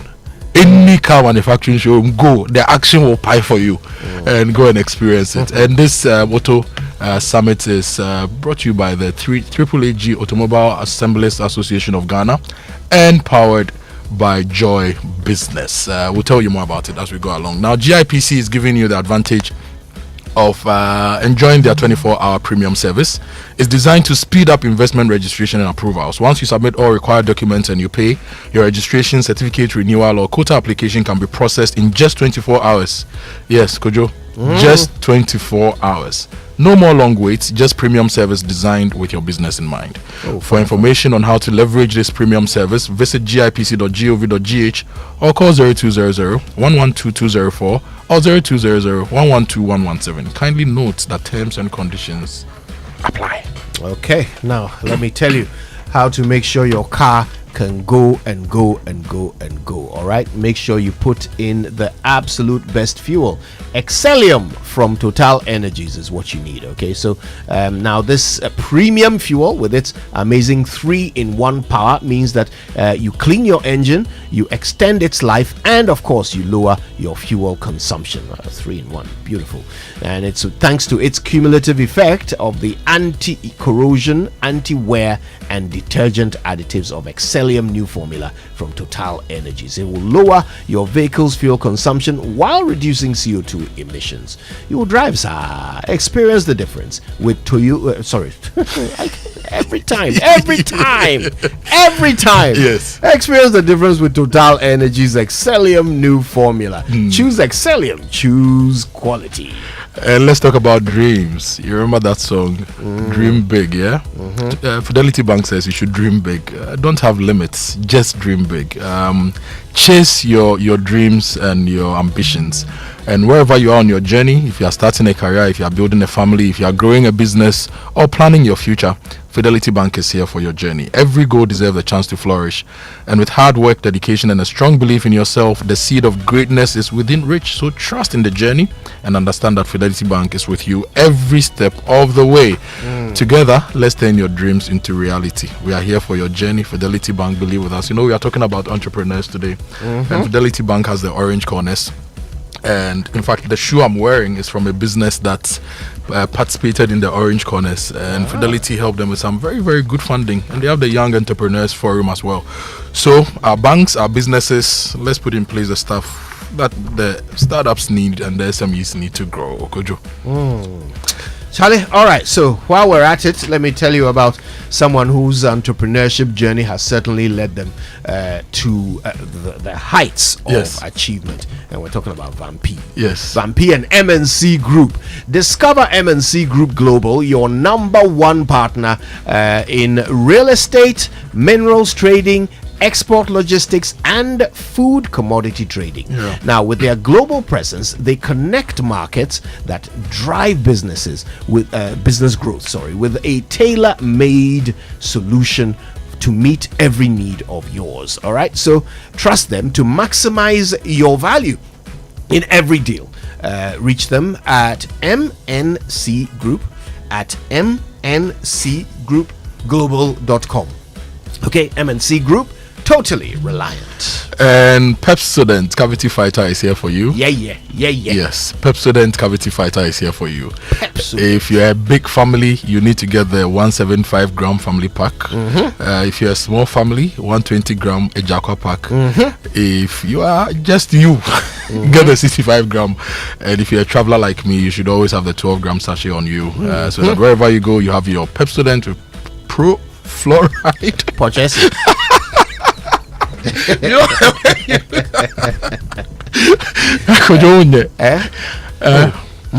So get your Pepsodent with the micro calcium ingredients and the Pro Fluoride.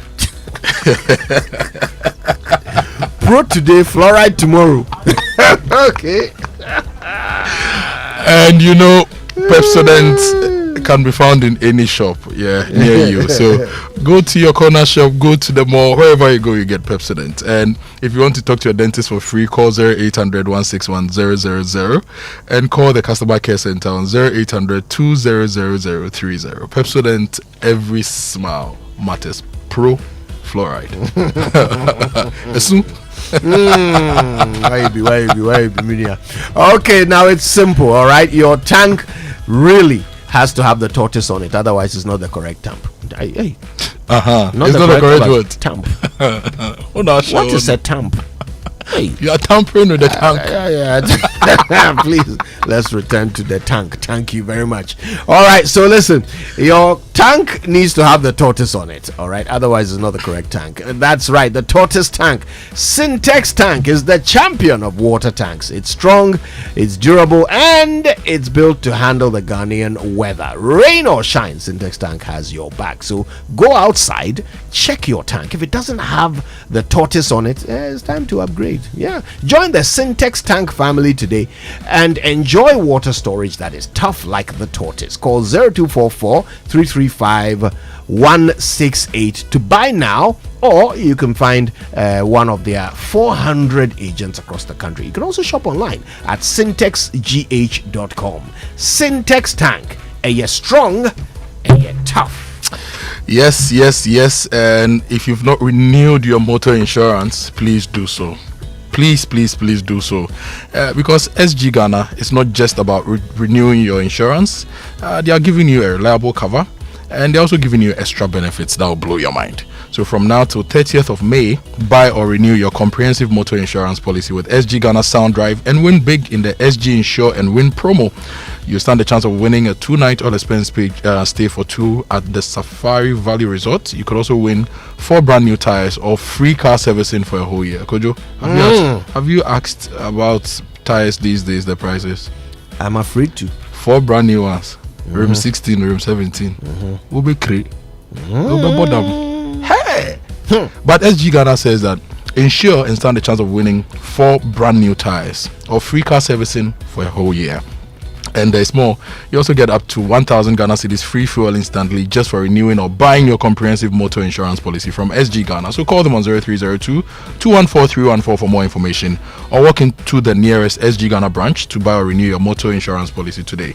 This promo is regulated by the NLA on the CL platform. On the what? The CL platform, Caritas Lottery platform. Yes, and it's underwritten by Sanlam Alliance General. Terms and conditions apply. Societe Generale Ghana, the future is you. Very soon you'll be calling Pro Fluoride. That was a Corin.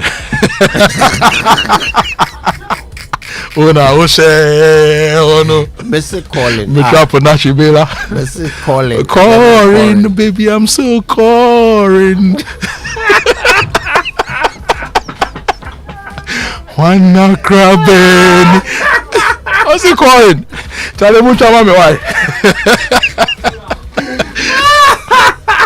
You see what the microcalcium it is calling.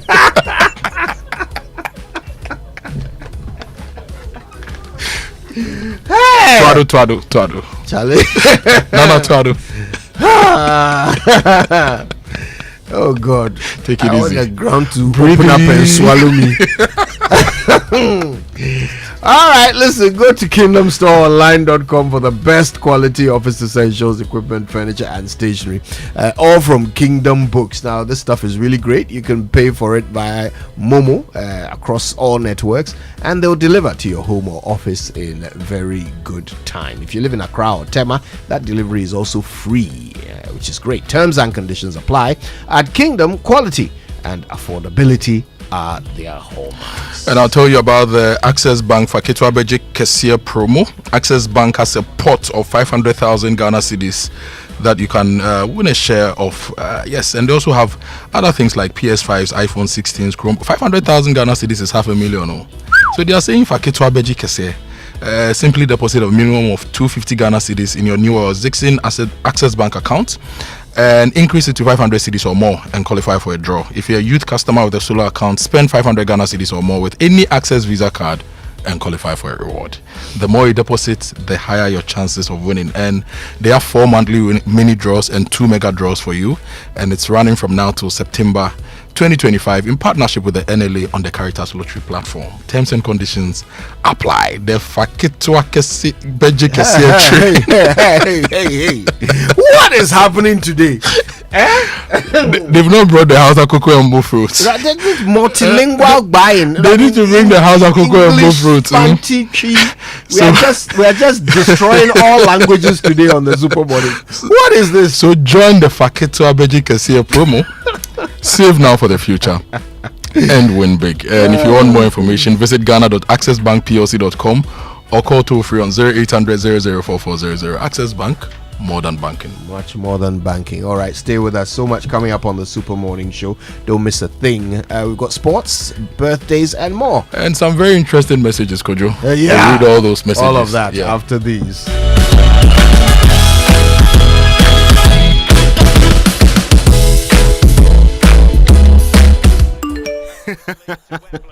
Hey, so as for you, every day you are just pressing your phone. Why? Are they paying you? They are, Oma. Eh? The more I use my MTN, the more points I get. And I can use those points to get airtime, data, and even discounts at shops and restaurants. Hey, so that is why all of you are always pressing your phones. And you won't tell us, so that we can enjoy some. Oh my. There's always more to enjoy with MTN Rewards. Just keep talking, testing, and browsing all day, every day to collect your points and use it to redeem amazing offers and discounted freebies right away. There's so much available for you. So dial *550# and get your reward today. Let's go everywhere you go. Kweku, have you heard what they are doing on MTN?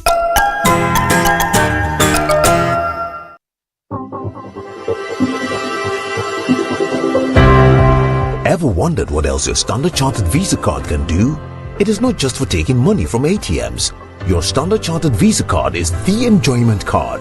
Use it to shop at malls and supermarkets and for all your online transactions. Book and pay for that overdue vacation online and win fantastic rewards like airtime, Melcon gift vouchers, and a weekend stay at a plush hotel and many more.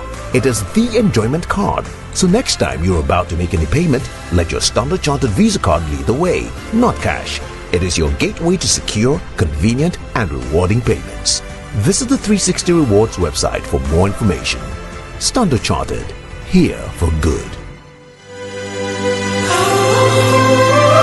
FPAC is effective for headaches and relieves the symptoms of flu, colds, and catarrh. FPAC blows away the pain associated with sore throats. During and after a hard day's work, FPAC relieves you of body pains. After the day's sports workout, FPAC helps the body to control the aching muscles. FPAC is effective against feverishness. FPAC reduces body temperature associated with malaria and other fevers. FPAC is effective against rheumatic pains. You can find FPAC in all pharmacy and chemical select shops throughout the country. FPAC is not recommended for children less than 16 years of age, ulcer and asthmatic patients, pregnant and lactating mothers. If symptoms persist for more than 2 days, consult your doctor. FPAC blows your pain away. FPAC Junior follows in the tradition of FPAC tablets, a trusted friend to relieve your child of pain associated with teething, catarrh, cold, and fever. The good that FPAC does for you, FPAC Junior does for your child. FPAC Junior is for children between 6 months and 12 years. FPAC Junior blows your child's pain away.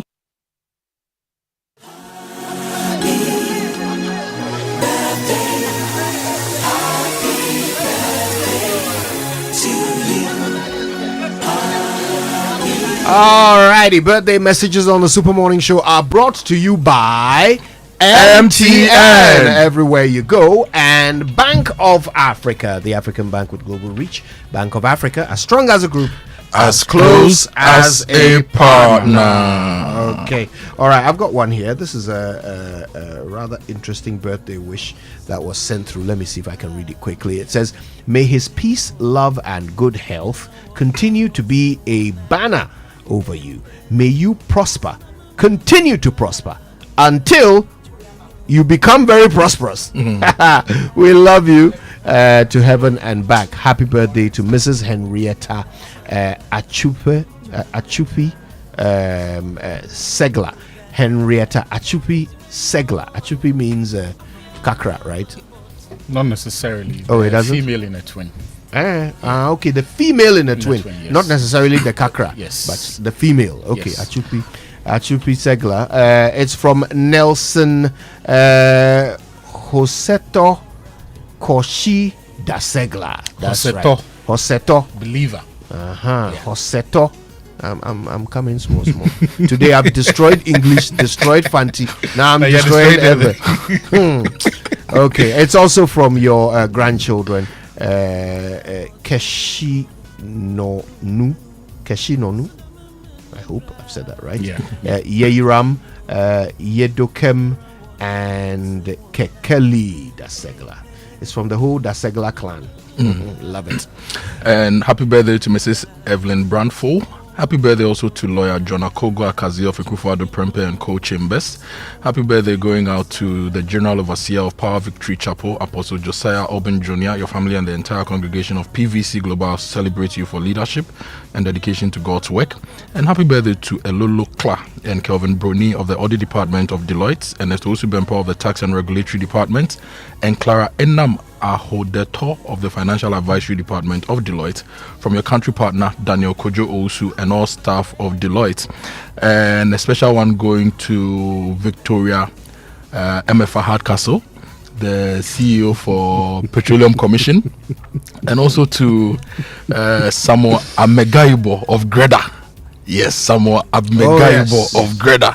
Come and tell us when you are going to reduce the prices of houses, Samuel. Yes. And a special one to Chuku Emeka. As we talk about entrepreneurs today, Chuku, for the past 5-6 years, has been phenomenal. He did accounting at UPSA, and he's one of the biggest farmers in the Eastern region. Young guy going through it. Yeah. And so, Chuku, happy birthday to you. And I celebrate you and your excellence. Happy birthday to, there's a special one to Haruna Mubarak of the Joy Sports Desk. Slim man who has an insatiable appetite for big things. May Pardon? May the Lord bless you to the point where, Haruna, your resources and your social capital match your appetites. That is our wish for you this morning. These stray bullets are very, very. Also, happy birthday to a few friends of mine. Philip Edmondson used to be a footballer back in the day, and then to Ricky Tennyson. Rick, Charlie, happy birthday. We should definitely have a party today. And to Rexford Aye in Tiamoa. Yep. So yeah, those are. Hey, and Emmanuel Somiakwao. Yeah, met him in Takrady. Great guy. Somewhere around 2012. Somiakwao. And to your lovely wife, happy birthday to you, Somia. So when you see EMMA, is it Emma or Ima? It depends on what you're eating. Anyway, since I can't be sure, I'll leave that birthday wish till later. Right now, though, the Joy Sports Center is brought to you by MTN. Everywhere you go, Standard Chartered Bank, here for good. Franco Trading, still phone Papa Fee. Papa Fee. Papa Fee. Oh, okay. Very good. Very Papa good. Fee. That's right. Say it right. Franco Trading, still phone Papa Fee. FPAC blows your pain away, and of course, all of the leagues, the FA Cup, the Europa, the Champions League, are live and in HD this April and May on DSTV, your home of entertainment. Buy your MTN SIMs for only 10 Ghana cedis. 10 Ghana cedis. I mean 10 Ghana cedis. Don't buy it for anything above 10 Ghana cedis. And if you want to get a new SIM, that extra SIM for your business, or you want to join the MTN family, go to any MTN service center, Connect Store, your nearest authorized community shop, and take advantage of this fantastic offer. Get a SIM for only 10 cedis. Purchase your new SIM and get connected, but make sure you take your valid Ghana card along to be registered. It's that simple. Don't buy your SIM anywhere else for more than 10 cedis. So what are you waiting for? Experience the most amazing network when you join the Yellow family today. Nokia, Samsung, iPhone, all of them are available at Franco Trading. They also have smart TVs from 32 to 100 inches wide. You can get the Franco air conditioners, very popular, from 1.5 to 2.5 horsepower. And then there's the washing machines, the microwaves, the blenders, the CCTV camera systems, all of these with some great features for your benefit. Now, you can get them all at up to 40% discount when you shop on their digital platform. So here's a number to call for more information: 0246 422 338, or you can just download the Franco app on the Google Play Store. You can alternatively go to francotrading.com to learn more. Franco is still phone Papa Fee. And Kojo, there's a number that I have in fact I have embossed it in my mind. 0233 000041 is the number for Standard Chartered Wealth Management Company Limited. Embossed, yes, I have embossed, engraved, printed, branded, and slapped it.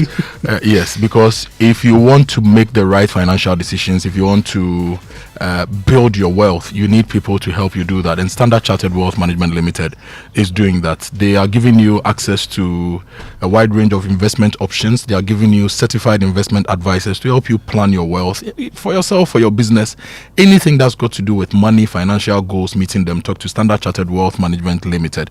Call them on 0233 000041 or find them at the Pebia House in Airport in Accra today. Talk to them and grow your wealth. Achu? Yes, thank you, Kojo. Good morning, everyone, and welcome aboard to Joy Sports Center. My name is Victor Achutanaklu. Coming up, Lefebvre takes the corner. Ballard! Yeah! Play on that pitch deserves it. It's a big man. It's been immense. those are the ecstatic, or were the ecstatic Sunderland commentators calling their last-minute goal that sealed their spots in the Championship playoff final, where they'll battle Sheffield United for a place in the Premier League. Also coming up, Williams swing to Williams. This is the bigger Jalen on a kick. Lou Dort got a three. OKC Thunder produced a late rally to subdue the Denver Nuggets, with SGA starring in the NBA a couple of hours ago. We've got details of these and more to come, but first, the Ghana Football Association has fined Nations FC player Emmanuel Ano 500 Ghana cedis for misconduct during their Ghana Premier League game against Asante Kotoko back in April. The GFA's disciplinary committee, in a ruling yesterday, said the player was found guilty of displaying a religious message on his undergarments after removing his shirt in celebration. The FA added that any further misconduct will result in severe sanctions. Still, on the sanctions, Brecum Chelsea coach Samuel Boydu and 4 of his players have been charged for alleged misconduct during the MTN FA Cup semi-final defeat to Asante Kotoko last weekend. Furious Chelsea players and officials were seen confronting the match officials immediately after the game. Joy Sports' Musbar Razak has more in this report. The GFA, in a statement released on Monday, revealed that the former Heart of Oak manager had violated Article 1, Clause I of the GFA Disciplinary Code 2019 and Article 34, Clause 6D of the Ghana Premier League Regulations 2019. The charges are in relation to his alleged behavior toward match officials after the final whistle. According to the Ghana Football Association, it is alleged that after the match, Coach Boydu approached the referees in an aggressive, angry, and fierce manner, using inappropriate gestures which constitute misconduct that brings the game into disrepute. The incident reportedly occurred in the immediate aftermath of the game as tensions flared over concerns about some of the refereeing decisions. His conduct, according to the FA, is considered contrary to the principles of sportsmanship, respect for match officials, and the integrity of the game. Samwedu has been given until Thursday, May 15, 2025, to respond to the charges. If found guilty, Samwedu could face penalties ranging from a fine to a touchline ban or even a suspension from all football-related activities. Meanwhile, players Mizake Frie, Stephen Amankona, Zakaria Fuseni and Seidu Mohammed have all also been cited for breaching Article 12, Clause 1I of the GFA Disciplinary Code and Article 34, Clause 6D of the Ghana Premier League Regulations. According to the GFA regulatory update, the players are alleged to have confronted match officials in a manner that undermines the integrity of the game. The players have also been given until Thursday, May 15, 2025, to respond to the charges. Yeah, just to set the distinction between what Emmanuel Ano was punished for and what Samuel Boydu has been charged, there are two separate cases. Ano was charged for showing a religious message. So he had printed on his undergarments the statement, "I belong to Jesus. I belong to Jesus." That's what Emmanuel Ano had on the front of his jersey, and that's what the GFA says is wrong. He cannot have that message. Now, the player has responded to the ruling. He says, if footballers can celebrate LGBTQ+, why can't same be done for Christ? That's a message he posted on his social media, challenging the FA's decision to sanction him for publishing that religious message. Let's move the conversation on, because former German international Gerald Asamoah was speaking to Nathan Lato of Joy Sport, and he said quite a bit, chiefly about his decision to play for Germany, which he says broke stereotypes about blacks, paving the way for their acceptance. Asamoah was born in Mampon in the Ashanti region, and he made history in 2001 when he became the first African-born black player to represent the German national team. I saw the respect also at the club level. I saw the respect also at the spectators level. I saw the respect, people buying my jerseys. Images was me. It's like you saw a kid. Now you are accepted. And I remember being out, and I don't know how many black guys came out to me, hey, Azza, we thank you for what you have done, because now I'm accepted at my working place. I saw a guy, he went on his knees and said, hey, we thank you. So what's wrong? Hey, now we are accepted in Germany. In my work, they call me a Samoa. And I never thought what kind of impact I brought out, because it was like, I just chose to play for Germany because I wanted to play soccer. I feel well accepted in Germany then. But going around to see how many people was happy about doing this work, it was amazing. Yeah, that was Gerald Asamoah. He spoke to Nathaniel Atto on the Joy Sports link. Let's move the conversation on, because the newly elected executives of the Ghana Olympic Committee yesterday paid a courtesy call on the Sports and Recreation Minister. Pardon me. It will take a while before it sinks in that the ministry now is run under a different nomenclature. So with him and the Director General of the National Sports Authority, Ampofo Ankra, at their offices in Accra, that visit was to formally introduce the executive to the two key stakeholders in the sports industry. Speaking at the event, GOC President Richard Akpokavi, who led the delegation, said the aim is to forge collaboration. Well, I think, the important thing is that these are courtesy calls, and just wanted to emphasize the fact that we are working together. Collaboration is important, because for the ministry, NSA and the GOC, we need to work together so that we can achieve our objectives. So basically, that's all what we are trying to do. Well, the minister himself, Kofi Adams, revealed that the ministry is close to establishing the sports fund to bridge the gap in athlete support.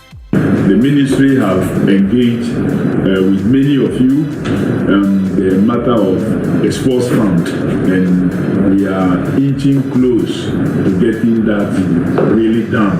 And I believe that when it is done, it will reduce some of the situations where we only give you spiritual support and spiritual backing without the necessary financial backing. We can then move. We back you spiritually, and we back you with what it takes to participate. Well, on his part, the Director General of the National Sports Authority, Ampofo Ankra, commended the GOC President for always preaching unity and collaboration among stakeholders. You have a very powerful team, men and women with a lot of clout, experience. There's a balance of youth and experience, which would do you a lot of good moving forward. I was impressed, and I continue to be impressed with the manner in which you conducted yourself before the elections, and always preaching in Kabum unity, which is very important. I think Ghana sports, not just the GOC, in the past, we've had a lot of issues where we don't move together in one direction, and it has its negative impacts for development, for growth, and stability. England next, and Sunderland will face Sheffield United in the Championship playoff final after Daniel Ballart's last cap header secured a 1-0 draw against Coventry City on Tuesday, sealing a 3-2 aggregate win. After taking a 2-1 lead in the first leg, Sunderland were on course for Wembley until Coventry's Ephron Mason-Clark equalised 15 minutes from time. However, Ballard rose to head home Enzo Lefi's corner in the 123rd minute, sparking wild celebrations at the Stadium of Light. Ghana's Salis Abdul Samed was an unused substitute for Sunderland in the game. Nottingham Forest, meanwhile, their Nigerian striker Taiwo Awoniyi is in an induced coma after having the first phase of surgery on a serious abdominal injury. The Nigerian international collided with the post in the 88th minute of the 2-2 draw against Leicester at the City Ground on Sunday as he attempted to get on the end of a cross from Anthony Elanga. He had surgery on Monday night and remains in hospital, with the rest of the procedure set to be completed later today. Basketball next. Williams, swing to Williams. This is the bigger Jalen on a kick. Lou Dort, got a three!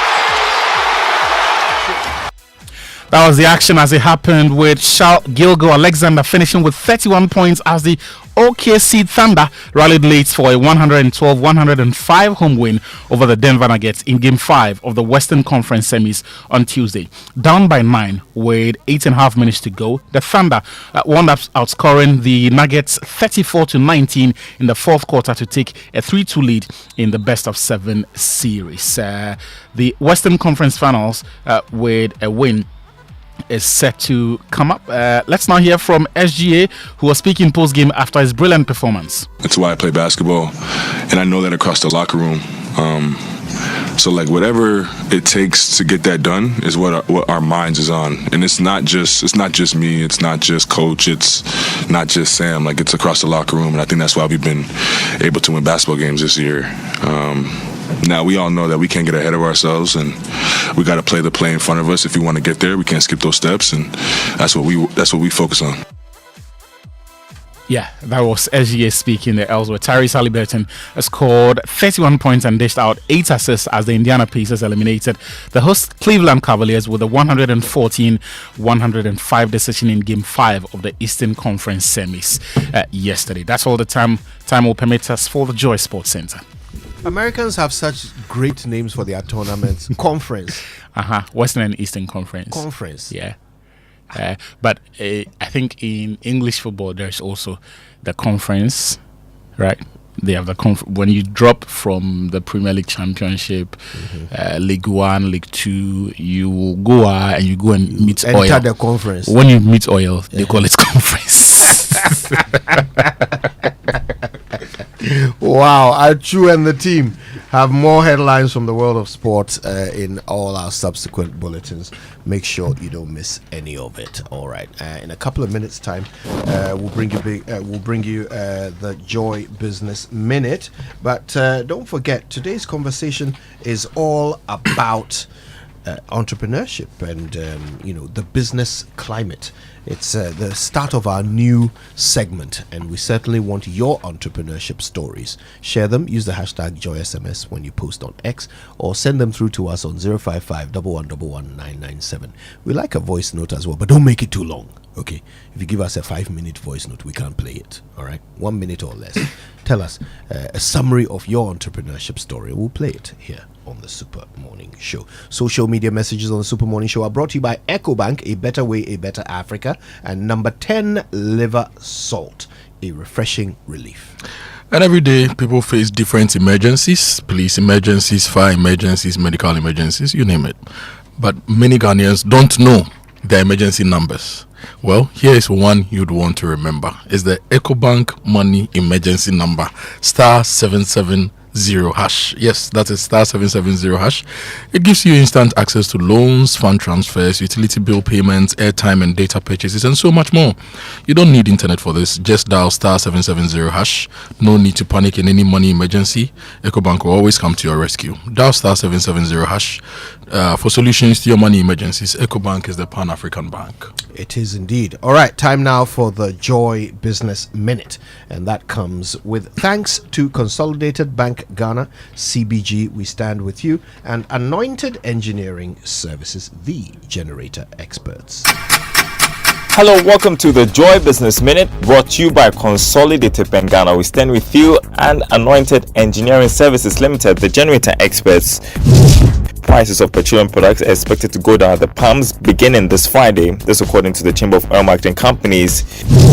The city's appreciation is expected to impact positively on servicing of debts owed independent power producers by government. The development is expected to lead to more favorable power pricing for consumers.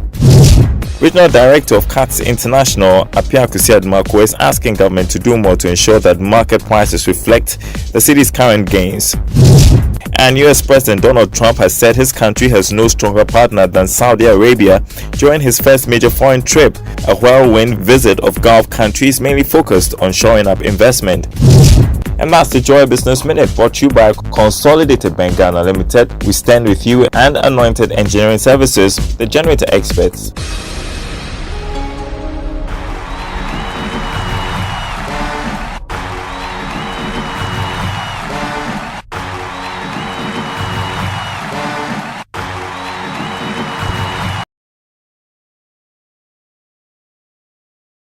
Anointed Engineering Services Limited, they have ultra silent fuel efficient diesel generating sets. They range from 5 kVA to 3000 kVA. If you buy a generator from them, you enjoy 5 years warranty. You get 24-hour emergency services. They have correct spare parts for you. And if you want to rent generators from them, they have reliable rental services.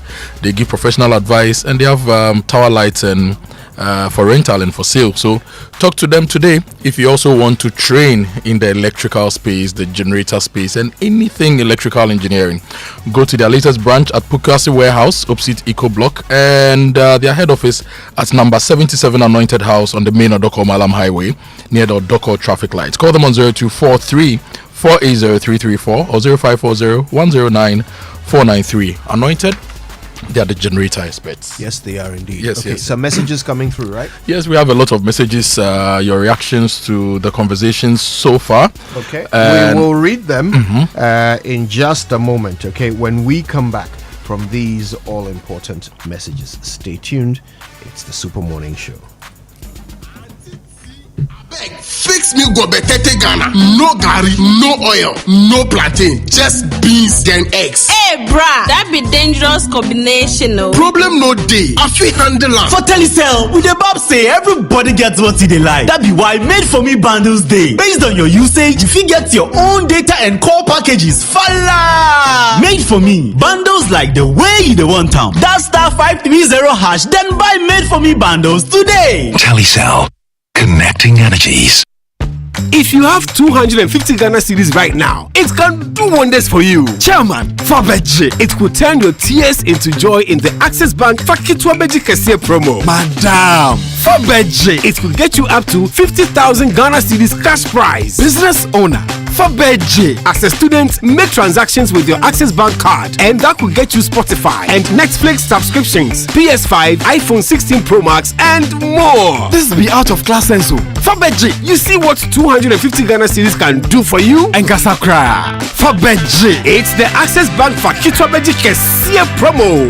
Deposit a minimum of 250 Ghana cedis and its multiples in your new or existing account and be on your way to winning a share of the 580,000 Ghana cedis in cash prizes and other amazing rewards. The more you deposit, the more your chances of winning. Promo runs from now to September 2025. This promo is in partnership with NLA on the Caritas Lottery platform. Terms and conditions apply. Access Bank, more than banking.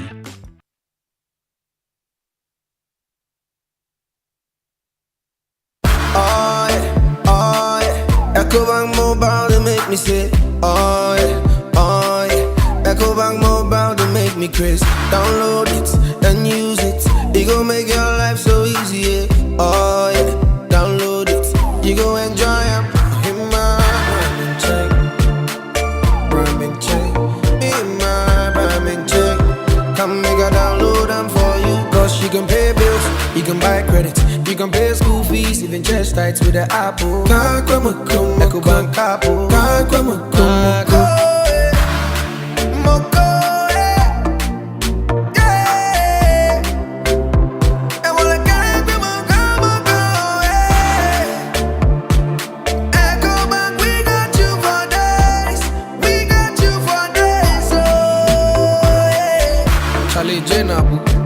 Life is easy with the EcoBank mobile app. You can pay your bills, transfer to and from mobile wallet, virtual card creation, transfer to other banks, express account opening, scan and pay, express cash, all at your fingertips with the EcoBank mobile app. You know it's 5-star life with EcoBank. Can promise. We shouldn't have gone to that party. Masa, my head is killing me.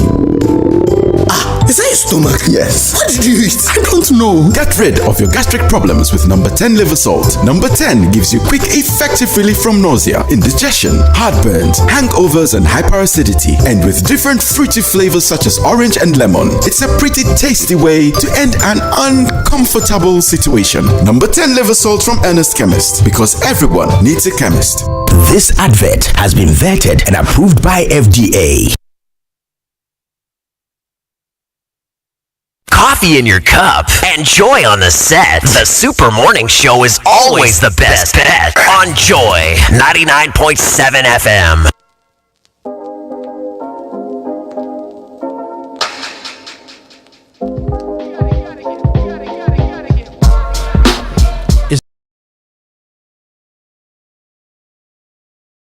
Welcome back. My name is Kojo Yankson. I'm the morning man. And my name is Kojo Akoto Boateng.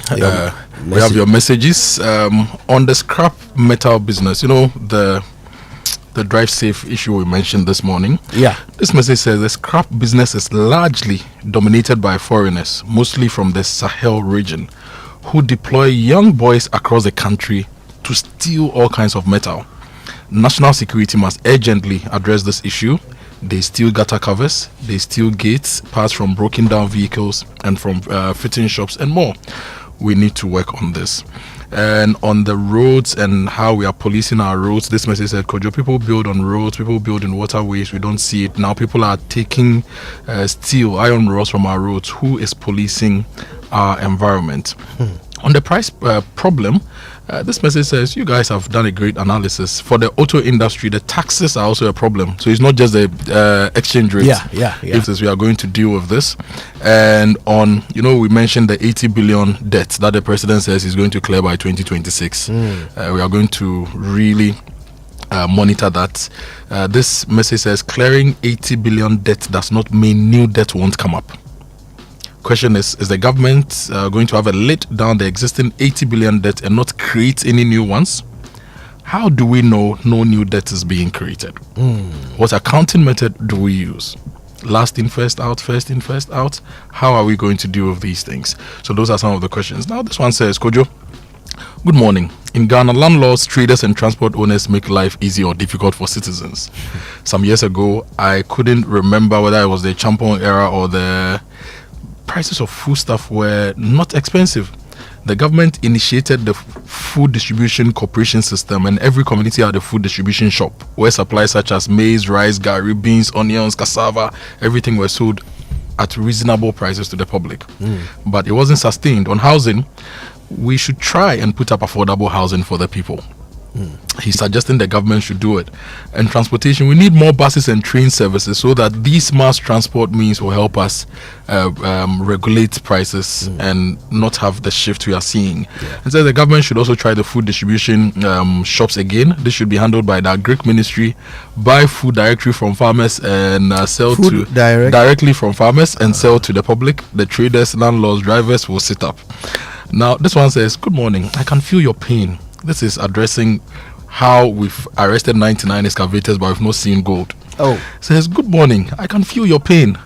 The police arresting illegal miners but no gold. Please, the containers that were seized with dollars and cedis, no.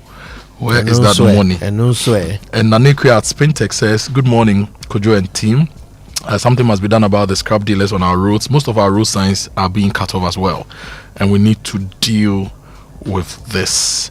And Edmond Awate at Value Added Book Services says the conversation on entrepreneurship in Ghana is very relevant to empower and provide knowledge and insight to assist the youth. The establishment of all these programs must mean something and create value. Kojo. Yeah. There's a lot to think about there.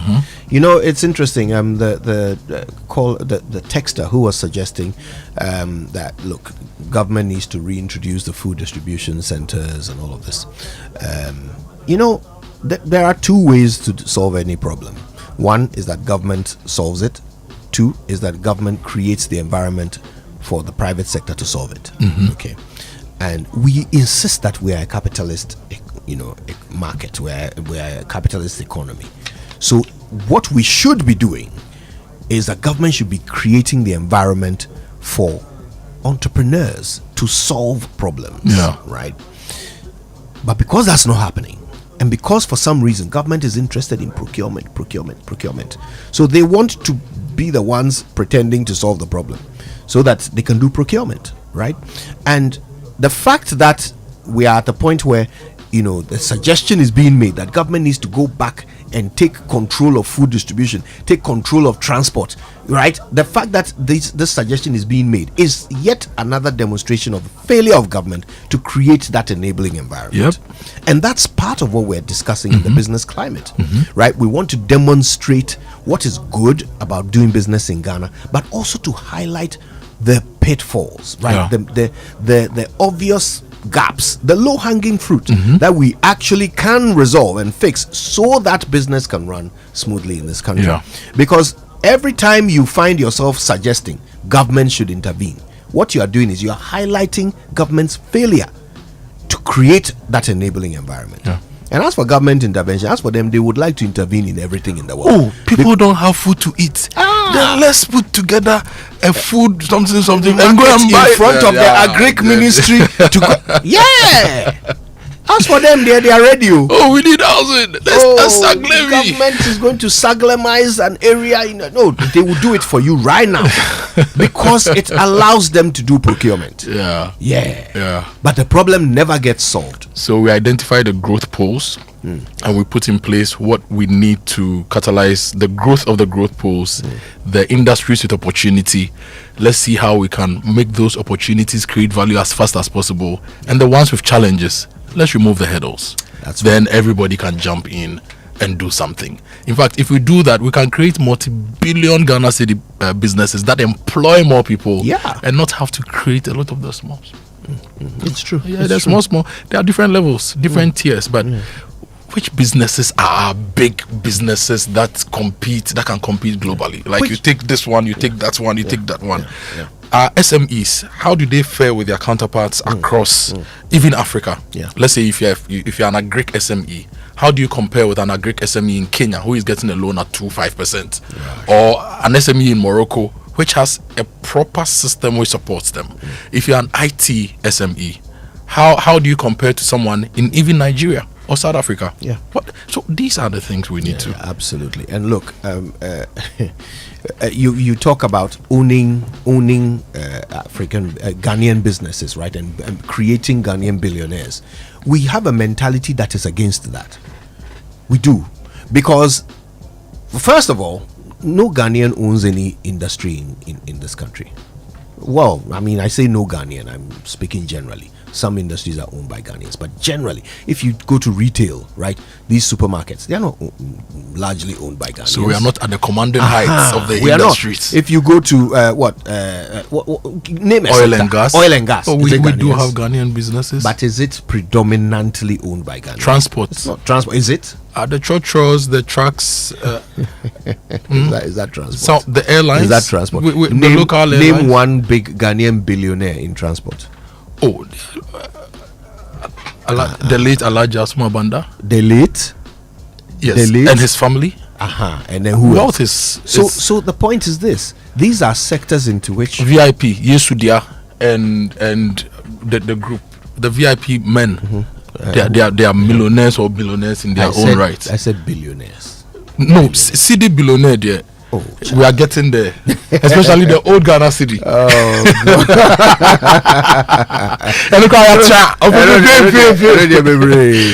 No, so this is I think the point transport. is made. Maybe the only sector where you can say a Ghanaian is dominating is salt. Yes, right, Magdan. But look at what Magdan, despite but look at what we do to people at that level, right? We villainize them. We turn it into politics. Oh, he belongs to this party. Oh, he does this for this party. Oh, he did this. He took this. So we don't generally encourage the growth of Ghanaian billionaires. We don't. Okay. So that's why the Attorney General found himself saying at the Hubtel event that let's stop politicizing business, because really the savior of any government will be the big businesses you've created, right? When you go to was it Italy during the European financial crisis, Italy's billionaires came together and bailed out their government. In Ghana, how many billionaires can we find to bail out government? If they want to, they'll come. Where are they? Kojo, sometimes too, I think that people keep to themselves because of some of these issues you've mentioned, right? People don't want to be seen and known, right? There are people doing big stuff, great stuff, owning certain industries we don't even classify as industries, and they are there. They are silently building their wealth and making money. And then there are the other people who we see, because of the nature of their businesses, the fact that they put themselves out in the public domain. If we really want to organize Ghanaian wealth to build a country, and if we'll stop this over politicization and all these related matters, we can get Ghanaian businesses to bail us, from the traders to some of the manufacturers to the exporters, to even some of the IT companies. We have IT companies here doing amazing. You mentioned Haptel, right? There's IT Consortium. There are so many businesses, even in the agric space. You have the farmer lines, you have the agro centers. They are businesses and they are growing. They just need something small to grow beyond Ghana and actually entrench themselves in the space and create the solutions to our problems and go beyond Ghana. Yeah. And those are the things we need to deal with. And we are dealing with that this morning. We have big stories brought to you by Telecel, connecting energies. And with Telecel, you can send the money keke. Send the keke on the Telecel Cash platform. It's free from Telecel Cash to Telecel Cash if you are paying on the Telecel Play app. And if you are paying school fees or sending cash to your favorite people, send the keke. Or you are buying from your favorite Ghanaian company, send the keke. Remember, you can make payment to all other networks anywhere cash transfer is accepted as a means of payment. Dial *110# or download the Telecel Play app today. Now send the keke. Send the keke. All right, now listen, we've got two amazing entrepreneurs to tell us their stories of the opportunities, the challenges, the pitfalls, and the wins in the area of business in Ghana. All right, Business Climate is a new segment on the Super Morning Show. It starts today, and you absolutely do not want to miss it. It kicks off right after these messages. I used to stress about where to receive my approach sticker and always used to doubt whether my friend has really sent it. So I asked a friend of mine and he said his wife used to have similar challenges until she decided to receive money transfers from CBG. Well, I can relate because now I receive my money from CBG. It's so simple, fast and secure with no delays and no hidden fees. And I must say, life is now feeling good. Stay connected to your loved ones no matter where they are. With Consolidated Bank Ghana's money transfer services, you can receive money quickly and securely from abroad, whether through MoneyGram, Western Union, PayAngel, TransFast, UnityLink, RIA, EaseRemit, Funes, TapTap Send, and TerraPay. Cash out your way any day with Consolidated Bank Ghana. Welcome to the good life. CBG, we stand with you. We stand with you.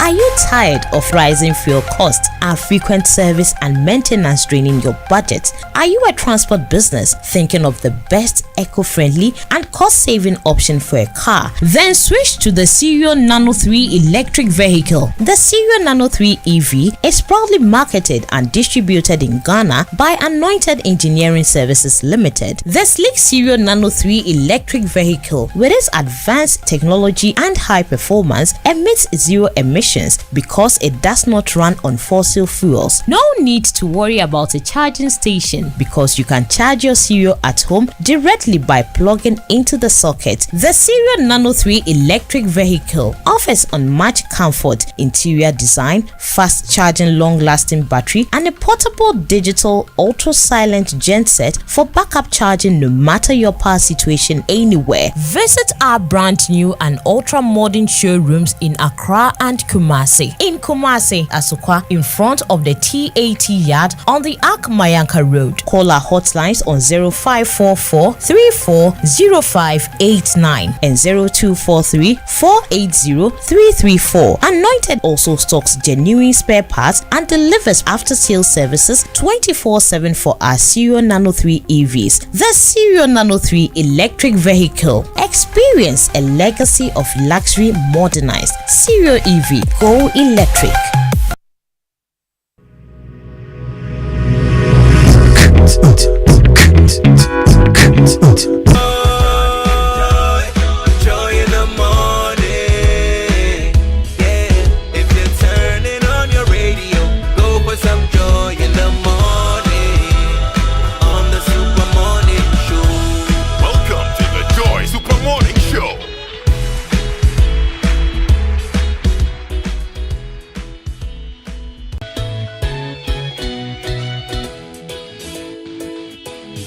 Wake up to joy, joy. We've got a big conversation coming up. It's the first in our series called The Business Climate. We've got two big business entrepreneurs to come tell us how they are coping trying to do business in Ghana. Fascinating stuff. Don't miss it. But just before that, listen, we all want a little more. Yeah, a little more security when life gets unpredictable, a little more protection for our loved ones. Because, listen, let's be honest, more is always better. Now, let me put you on the ABSA Assure account. The ABSA Assure account is not just a banking product, it's a chance to have more than you expect. ABSA Assure account gives you domestic and commercial accident insurance over hospitalization, cover for hospitalization, as well as permanent disability benefits, death cover, and a bundle of essential banking services, all for a single fee. It's brilliant. No multiple payments, just one fee for everything. You want more? Well, of course you do, because more is always better. So, if you do indeed want more, then simply sign up for the ABSA Assure account. Okay, your story matters. ABSA. And if you are ready to simplify your shipping experience, we are introducing DHL Express to you. It's your go-to solution for all your international shipping needs. If you are sending personal or official documents, gift items, paintings, cosmetics, clothing, dried fish, processed foods, or importing from Asia, Europe, the UK, US, or anywhere in Africa, talk to DHL Express and they'll make it a breeze for you. Go to their main service points or individual outlets across the country, and they'll process your shipment for you, whether it's inbound or outbound, and they'll give you real-time tracking solutions as well, so you always know where your package is. So simple, very, very simple. Call them on 0244 485 176 057 137 599 or visit dhl.com to learn more about DHL Easy Service. DHL excellence, simply delivered. Now, this season, Unbelievable is yours to own with DSTV. Now, with so much content on offer, you're spoiled for choice. Get unbelievable local entertainment with House of Clue, Shaka Ilembe Season 2, and Nigerian Idol Season 10. All on Aquaba Magic. You can also catch unbelievable sporting events from the Premier League, Champions League, La Liga, Serie A, Formula 1, tennis, and more. Laugh along with unbelievable kids edutainment like Paw Patrol, Bluey, as well as SpongeBob SquarePants, and experience unbelievable international shows like Law and Order, Lioness, Special Ops, and Suits LA. So, what are you waiting for? Just stay connected by dialing star 759 hash today to own the unbelievable DSTV, your home of entertainment. And if you are ready to dream, dare, and deliver in the world of IT, you have to enroll at the Jackson Institute of Technology, the only NIT authorized training center in Ghana. They're offering you flexible training and learning options. You can study online or on site. They have globally recognized certifications, practical job training for you, and they have industry relevant skills training in software development, cybersecurity, networking, cloud computing, artificial intelligence, digital marketing, and more. You can find them on the Ring Road here in Accra, near Circle, in the heart of the CBD. And you can find them in Kumasi at the Jackson Educational Complex headquarters, IDRC, near KNUST. If you are looking for a state-of-the-art auditorium for your events, corporate events, seminars, and training sessions, they also have one. So give them a call, 059-699-6037 and 055-271-4635, or visit their website, jit.edu.gh. JIT is your gateway to a thriving IT career. All right, now Kojo, tell us about the two guests that we have on today's Business Climate. Yes, so Dr. Idi Farid is a medical doctor. Idi Mohammed Farid, medical doctor in Tamale. He founded Kodu Technologies with his partners, and Kodu is banana. Mm-hmm. So it's Kodu, but you know, Kodu love it. Technologies. Mm-hmm. And basically what they do is convert banana stems into sanitary pads. You know, the whole banana plant, when you take off your bunch of banana, the rest goes waste, mulched or something. They are converting it into sanitary pads. So that's what they've been doing over the past few years. Now, he set a target of producing at least 1 million sanitary pads using banana and plantain stems. And it's a business that he's so passionate about. So we'll talk about it. You remember when the education minister came to the studio? You mentioned him, and yes. he mentioned the sanitary pads for students project. We said they should talk to him.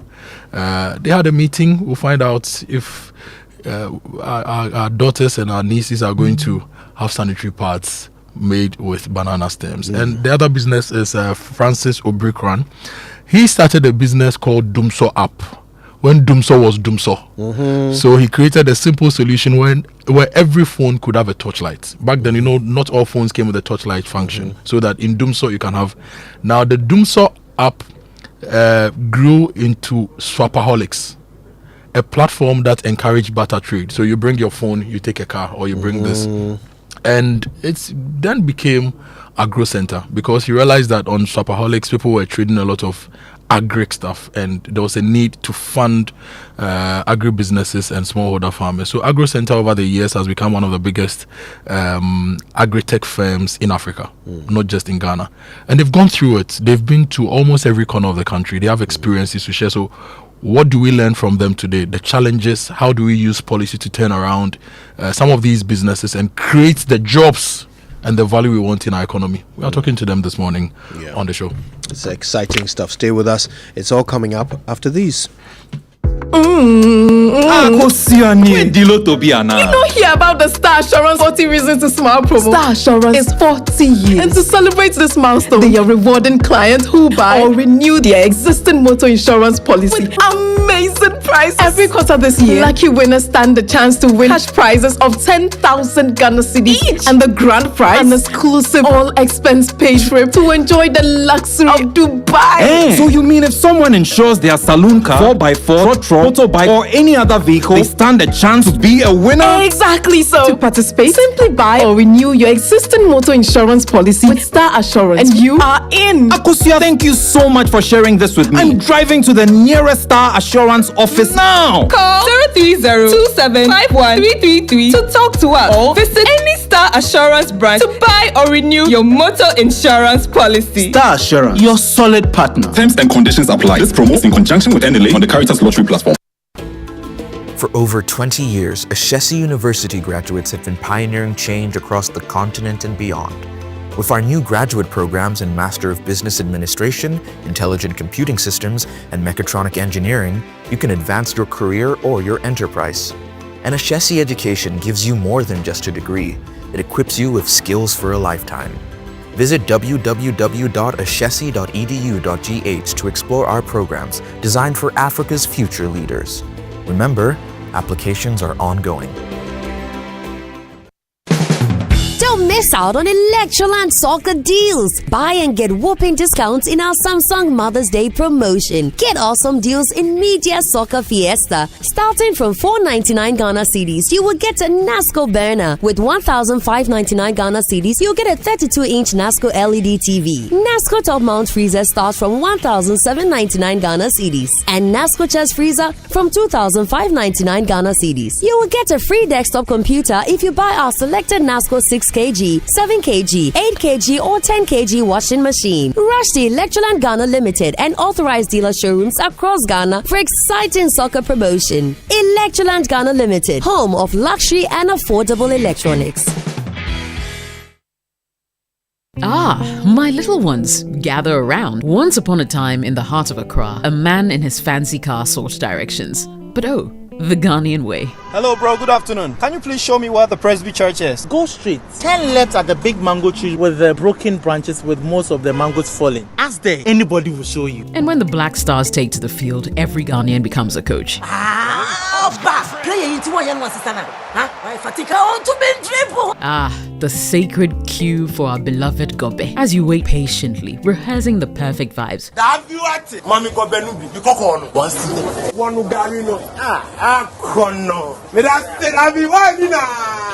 These, my dear ones, are some few moments that make our Ghana truly special. And as we share these stories, let us also remember a plate of lily rice, connecting our hearts through the flavors of our culture. Special moments are worth celebrating with lily rice. Lily rice, yenimno fritite. This advert is FDA approved.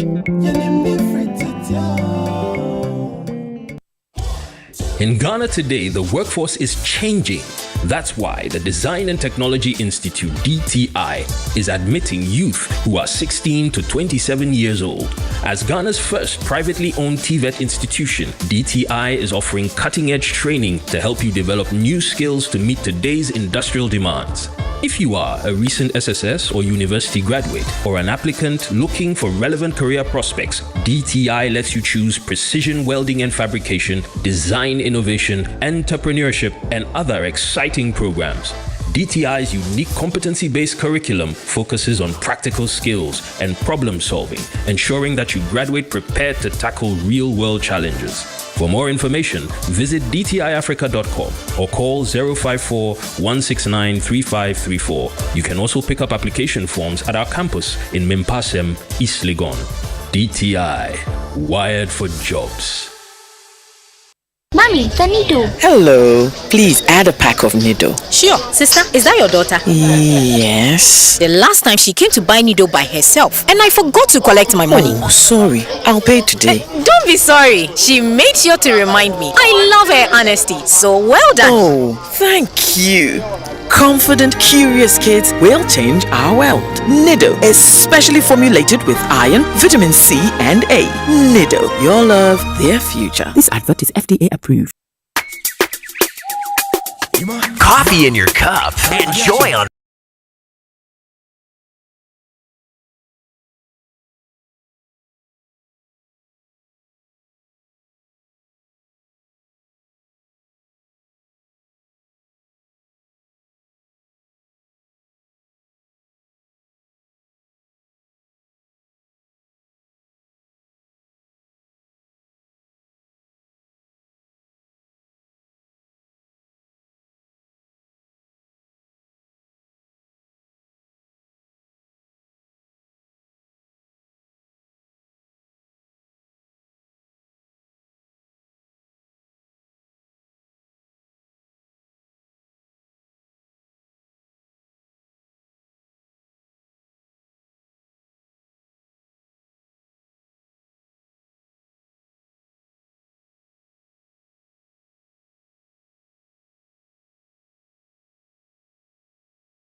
Talking about our daily hustle, one of my all-time favorite Samini songs, and I'm sure Francis, you also love the song, don't you?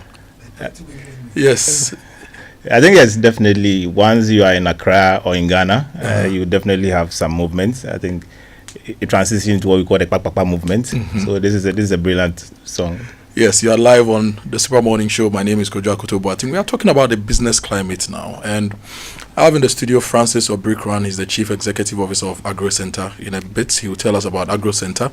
And we have Dr. Idi Mohamed Farid joining us from Tamale, Chief Executive Officer of Kojo Technologies. He will also tell us about Kojo Technologies. Now, this conversation actually started on Facebook. About 6 or so days ago, Dr. Idi Mohamed Farid, who is the Chief Executive Officer of Kojo Technologies, wrote this on Facebook on the 3rd of May, so about 10 days ago. Says entrepreneurship in Ghana is very, very, very difficult, especially for startups like us. The system is not favorable for startups. I am not seeing top, I won't lie. Now, when I saw this message, I was shocked because I'm under the impression that for a sanitary pad business, you always have a market. And because we've been told that anything you are selling to women, you always have a market, big population, big need. And then I went under his post to read what others were writing. And it looked as if it was a funeral for entrepreneurs. Everybody was complaining. Those in food, those in production, those in services. And then Francis, who is with me in the studio, wrote this, that there are genuine concerns that need to be had. Genuine convictions like this, it is a cry for attention and a pity party. Isn't it a cry for It's not a cry for attention or a pity party ceremony where the poster is looking for anyone to rub his back and tell them feel good sentiments. This is every entrepreneur's rant. Unless you're a politically exposed entrepreneur where deals get handed to you easier than picking STDs off the street. It's time we stopped romanticizing entrepreneurship and let people know that the quest to become your own boss will cost you an arm and a leg, if not everything. Your family, your health, both psychological, emotional, and physical, and in some cases, your life. So before you set up that podcast, masterclass, seminar, or a government initiative aimed at starting businesses or companies, make sure you are not luring people to their early graves. In this space, your biggest asset is your mental fortitude and how you're able to sleep soundly at night when everything around you is burning to ashes. If you can do this, welcome. If you can't, stay far away from the thing called entrepreneurship, else you become a statistic. So if you're listening to me this morning, do you identify with what Edie and Francis are saying? Oh, business is good, you are great, you're having a time of your life, and nothing could be wrong? Share your thoughts with us. 055-1111-997. What we are doing here at Joy FM is to put the attention on your businesses, on your brands, promote them, and have those conversations that will change policy and drive growth. So good morning to you once again, Francis. Welcome to the studio. And Farid, good morning to you. I know you are in Tamale and you are possibly in your consulting room or your factory. Good morning, Farid. How are you? How are you doing? I'm great. How is Tamale this morning, Farid? Going on well. Yeah, we are managing. And how is Kojo Technologies for listeners who don't know what Kojo does? Take the next few minutes to tell us about Kojo Technologies, what you do, how you started, and where you are now. Okay, thank you very much. So I sincerely thank you for this invitation, and it's actually a privilege to be part of this important discussion and to contribute to this dialogue. And to everyone listening, I appreciate your time and interest in this as well. So Kojo Technology, Kojo, is actually a word in my local dialect, that's the Bani, which means banana. So basically it's banana technology, so Kojo Technology. So at Kojo Technology, what we do is we convert the wasted stems. That's after you harvest the banana and plantain fruits, the stems, we convert it into eco-friendly sanitary pads to actually solve the issue of period poverty among young women. And you know, most people, especially period poverty, is quite prevalent in the northern region of Ghana. So our target is just to turn this waste into opportunity to solve this issue among young women, especially in the northern region of Ghana. Thank you. And so when did you start this business? So far, where are you in your journey? What's your current production capacity? How many people do you employ? Okay, so thank you. So we started the business in 2022, but we officially got incorporated on the 8th of December 2022. So far so good. We are currently on a semi-automated system, and we have about 24. We are a team of 24. We have 4 co-founders and the rest of the team, which includes the factory hands, the field workers, and some other people. So in total, we are about 24. So at the moment, we have a little. Our production capacity is not quite good because we are just a startup. We only officially started revenue generation in October last year. So we are still a very small startup here. So at the moment, our production capacity is not quite good. We produce about 40 cartons in a week, 40 cartons of parts in a week. That's our production capacity. How many pieces would that be? How many pieces per carton? Okay, so that will be about 4,000 pieces in a week. 4,000 pieces in a week. So for 52 weeks, you do about 208,000 sanitary pads in a year, average, yes, right? Yes. That's our production, yes, at the moment. Yes, and go ahead, I'm listening. So that is our production capacity. But at the moment, we are also planning on moving into an automated system. So with this automated system, we will be producing about 19,000 cartons of parts in a week. That is what we are looking at right now. 19,000 cartons, and you said that a carton is 40 pieces. Yes, yes. So if you are doing 19 cartons in a week, that is 760,000 pieces in a week, and it takes us to 39.5 million pieces in a year. That yes, yes. So that is what we are looking at the moment. Yes. That's a big number. Yes, yes. What will take you to get to that number? You said you are looking at going full automation. What do you need to do that? So at the moment, as I mentioned earlier, we use a semi-automated system. So we employ, most of the work we do is manual. So at the moment, we've been able to procure, we've identified a particular machine that can do that for us. We've had engagement with so many people also in the industry across globally, and we've been able to identify the particular machine that can produce that for us. So at the moment, we've been able to purchase that machine. So the only challenge right now is how to clear most of the taxes at the port and get it into Tamale so that we can start producing. So the machine has been purchased, everything is set. We've been able to even contact the engineers. We've done everything. So at the moment, our main challenge is how to get the taxes cleared at the port and then bring it all over to Tamale so that we can start production. I wanted to talk to you about challenges later in the conversation, but since you've gotten there, let's zoom in straight into the challenges. So your capacity is about 79,000 now with your semi-automated. If you get this machine in, you can do about 39 million pieces of parts every year. And you say you've bought the machine, you've shipped it to the port, and your challenge is clearing it. When you were buying the machine, didn't you check clearing charges? Didn't you check all those things? Why must it be a challenge now? Okay, so yes, I must admit, as I mentioned earlier, we are just 2 years in the business. So mostly, I think inexperience also played a part in what we have done.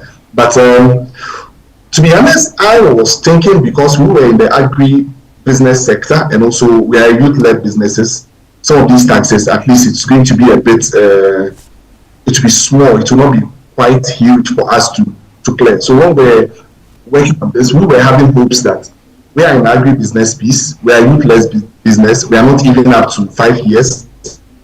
So we're thinking that the system is going to be mild on us, and also we're also working on a sanitary pad product, and we're also thinking, because of the government's goal to support youth-led startups, and because we're in the sanitary pad industry, we'll be given at least a tax waiver so that we can be able to produce it, because after all, we are also trying to solve period poverty, which is a very serious canker in Ghana here. So that was what we looked at. We didn't really calculate. And that's why I mentioned that a little bit of inexperience played a part in what we've done so far.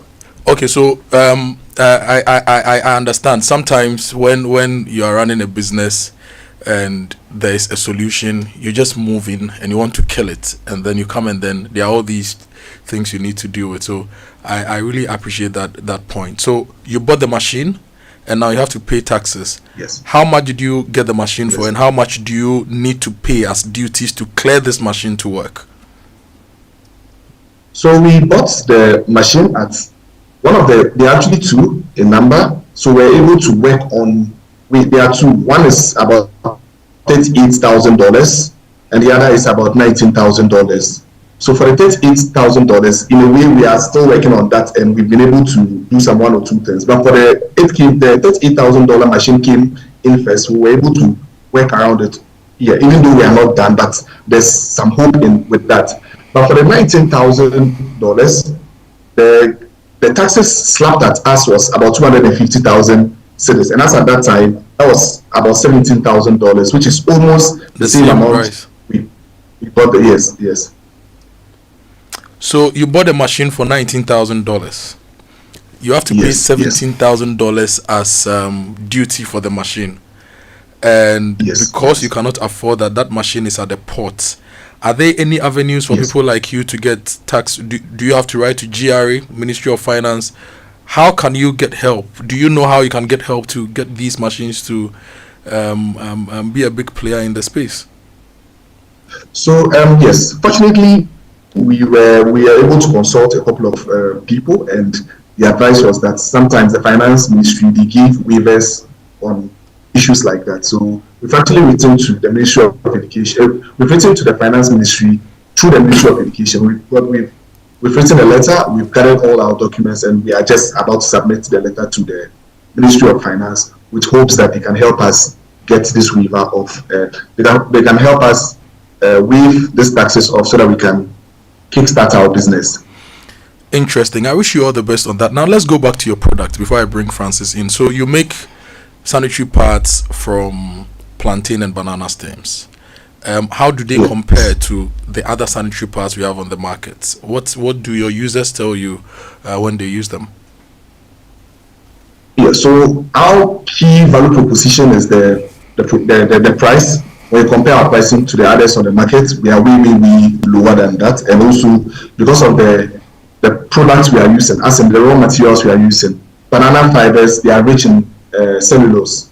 So because of that, it absorbs for a longer period of time, and it's very, very ideal. So most of our users, they also commend us for that. And another thing is also the absorption time. Yeah, I mentioned, I just spoke about it. And also we call something rewettability. So the rewettability of the pad 2 is very good, which the users, they also commend us, and also the pH of the pad.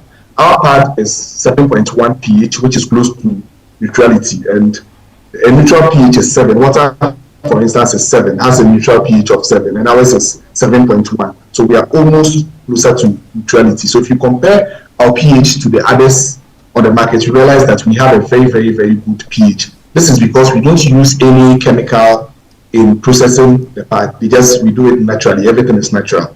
So that's the advantage we have over our competitors on the market. Now, about 10 days ago, you wrote this on Facebook, and I don't know if it's related to your stuff at the port or it's related to the general journey of an entrepreneur. You're a doctor, right? Yes. So you're a practicing doctor? Yes, I am. You could have just stayed in the consulting room and looked at people's lab reports and written and diagnose them and write medication for them, or carry out procedures in the theater and all that. You decided to go into entrepreneurship. It's been about 2-3 years. Then you come to Facebook to scream that entrepreneurship in Ghana is difficult, especially for people like you, and that the system is not favorable. You are not seeing top. You won't lie. Why are you not seeing top? Okay, so unfortunately, Francis is one of my main mentors. I consult him with some of these things. His experience, really, when you compare him to me, he's more experienced than I do. So the main reason why I ventured into entrepreneurship is because of the plight in which most of the northern women, the northern girls, what they go through to purchase these parts. And I'm somebody else. I have this emotions for, like, I'm a bit emotional on some of these issues. So if you look at what some of these girls, they go through just to purchase sanitary pad, it's not fair, considering the fact that menstruation is a natural thing and they do not choose when to menstruate. It's a natural thing. That's what God gave to them. So I'm looking at all these challenges they are facing. That was what actually it got my interest. That was what pushed me into entrepreneurship. So that is it. And we as a medical professional, to our services to humanity as well. So looking at that area, I just felt like, let me also go, aside just working in the hospital, I should also have something that I can also give back to the community. So that was what pushed me into entrepreneurship. Yes. And now you are regretting it, right? Thank you, Farid, but hold on the line. Let me come to the studio. Francis, I intentionally decided to engage Farid before bringing you in because you have done this for like 10 years. So you have a lot of experience. You've slept in dormitories in Dubai, in all sorts of places. You slept on mats in a Afram place. And also, I just decided to let the younger entrepreneur tell us about his experience so that when we come to you, get a bigger context. Listening to Farid, what are your initial impressions, Francis, before we even talk about your business? So I think whatever Farid has said is echoed by a lot of entrepreneurs, largely because the challenges are real. And when I saw that post on Facebook, I think I said to myself, these are the conversations we need to be having. I'm tired of those glamorous things that they do, everybody in suit and tie. has a MacBook on their desktop, hand over the MacBook, and then say, I'm CEO of XYZ. Those things are just, I call them just the optics. It goes beyond that. The deeper challenges that needs to be talked about, we don't talk about that because we are in a society where everybody wants to be seen as making it. I put that in inverted commas.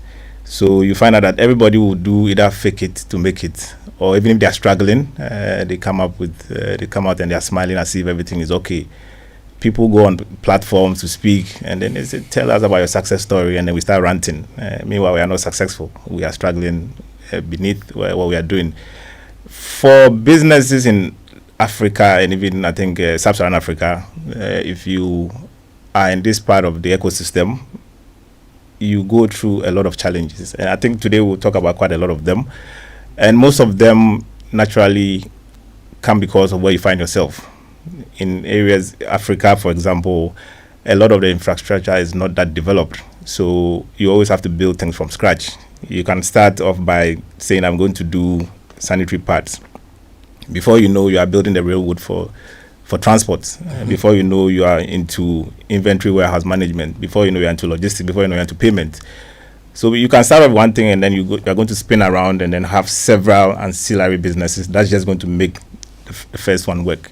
So it is what Farid has echoed is something that happens a lot, and we need to be able to have honest conversations about what these young people are going through, what we are going through, the kind of panic attacks people have at night, and a few other things. So I think as we go along, we would really delve deeper into some of these things. So you set out to grow banana. Before you know, you are building your own rail line. Before you know, you are building your own power system. Before you even know, you are doing cold storage. Yeah, etc. How has your journey been? How did it all start? Your foray into entrepreneurship. I know you're an IT person. You used to work with one of the biggest IT companies, and all of a sudden you said, "Mejai, I want to be my own boss." Minyebium. How did it start? So where are you now?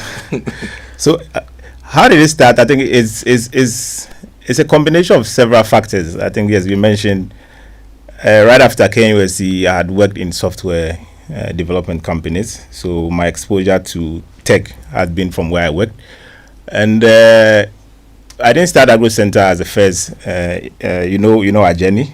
We started way back in around 2014 thereabout. Yes, I was working all right, and then one day I just decided I call it quits. I think I was even due for promotion to become head of. I've forgotten the role, but it was a promotion that was, and then I left unceremoniously. So I think I even left. I didn't even give a 30-day notice of resignation. Because you had found the way to make money. You want to be your own boss. So because so when I was working, I think I had come up with an idea. Back then, it was you go to Circle, you go to Tiptoe Lane, and people were trading a lot of consumer goods. I'll take, and back then I think it was even iPhone 4, so I'll go for maybe a Nokia or something. I go and swap. You go on Tiptoe Lane, everybody's swapping something. So we said, why don't we create a digital platform that will allow people to be able to exchange goods? So mostly people with low disposable income, mostly people who swap actually Niska, Niska better any advanced phone. So we go and then take something as of similar value. So we created the platform, and it was myself and my co-founder. And I think whilst at work, I was just mostly when I'm on the internet, I like to explore. So I was looking for a lot of accelerators, back then it was now catching up. Silicon Valley was growing, everybody was looking up to Silicon Valley. So I was looking for a lot of where can I take this idea to? Because to be able to grow an idea, you need to go through some form of accelerator. Some do it through the hard way. The fact that you go to accelerator doesn't make it makes your journey easy, but it's still a foot in the door for you. So I was online and I found one in Dubai. So Dubai, let me just give it a try. So I was just throwing a lot of applications. So I put in the Dubai one, and I think 2 weeks later I got a call that we have to do a virtual interview. It was on Skype, I remember, and there was no way we could do that interview in my office because I was working. So I remember I told my co-founder, Charlie, let's go to Biz Internet. Let's go. So we left. I intentionally scheduled the meeting around my lunchtime. We left the office. We went to Busy Internet, and then because it was a video interview. They need to see you to know that you are real. So we went for the video. It lasted for about 15 minutes. There were a lot of, you have to pitch for 5 minutes, a lot of rapid take questions, back and forth questions. So we did that, and then we came back. Then I think about 3 weeks later, I got an email that we've been selected as part of the cohort. We are supposed to be in Dubai in 2 weeks. I said, hey, 2 weeks? How am I going to go to Dubai in 2 weeks? I was working. I think I'd had my second child. My son was, I think it was about 6 months when that offer came. And the initial thing, they were going to fund you, but you need to find yourself in Dubai. So you have to think of the cost of airfare. You have to think of the cost of accommodation, etc. So I told my co-founder, Charlie, make we go. We say, why not? So we decided to sell a few things we own. I sold my car. I think he also sold a few things because at that time our salaries could not buy us plane ticket. Yeah. So we had to, and you needed to have money because when you were leaving, you needed to leave money at home because you don't know if you get it. There are processes. Yeah, there are processes. You might get your first investment after 2 months. So you needed to be liquid at a certain point. So I sold my car. I sold a couple of things. He also sold a few things. Then we left. So we left to Dubai. And it's a different story altogether in Dubai. How we got to Dubai, where we slept the first time. I call it a mini prison because where we slept had no windows. It was, Dubai has its own. People go there for tourism. It's a very nice place. Dubai, there are different sides of Dubai. There's a different side if you're a resident, and there's a different side if you're a tourist. And accommodation in Dubai is crazy expensive. So most of the people go in the first time who want to get a cheaper place. So we got a single room that's been divided into about 5 using plywood. The room had been divided into 5 cubicles. Exactly, so 5 no cubicles. Windows. So the one who is at the extreme end will get a window, and you in the middle or the tail end, you don't get any window. It's central air conditioned, so the AC is on 24/7, and you have light. So when you sleep, you can't tell whether it's morning or it's night because you are not close to the window. So it's mostly your... And the size is like, it's quite a small size, so it can fit 2 bunk beds and then your bags and then... So just the average size of a Ghanaian bathroom? Typically, yes. So that would be the size. So we spent about 3 months there. You have to make do and then stay in there. So we packed our baggage. And because it was a shared facility, you have to use a shared bathroom. And there were other residents there from other countries. So your plan is to wake up quite early because if you wake up around 5, 6, you find a queue. Everybody's waiting to go and bath, etc. So yes, so Sapolix came. We went through the Dubai acceleration. We came to Ghana. It failed, and then I think in the moment of the failure, we said, "What can we do next?" So I think when we came back, I think I was very broke. To be honest, when I got to Kotoka, I think I had about $40 on me. So I changed that $40. A friend picked me up from the airport. I went home straight, and that was the only money I had because we had exhausted all the funds that were given to us in Dubai because it was mainly for your subsistence, for accommodation, for feeding, also to invest in some of the tech, to pay for your servers, etc. So, sorry, that was the journey, how we started, and then we started Agro Center. So I think we'll come back to how the journey of Agro Center So your first business failed? Totally. Alcoholics failed? It failed. You didn't make money?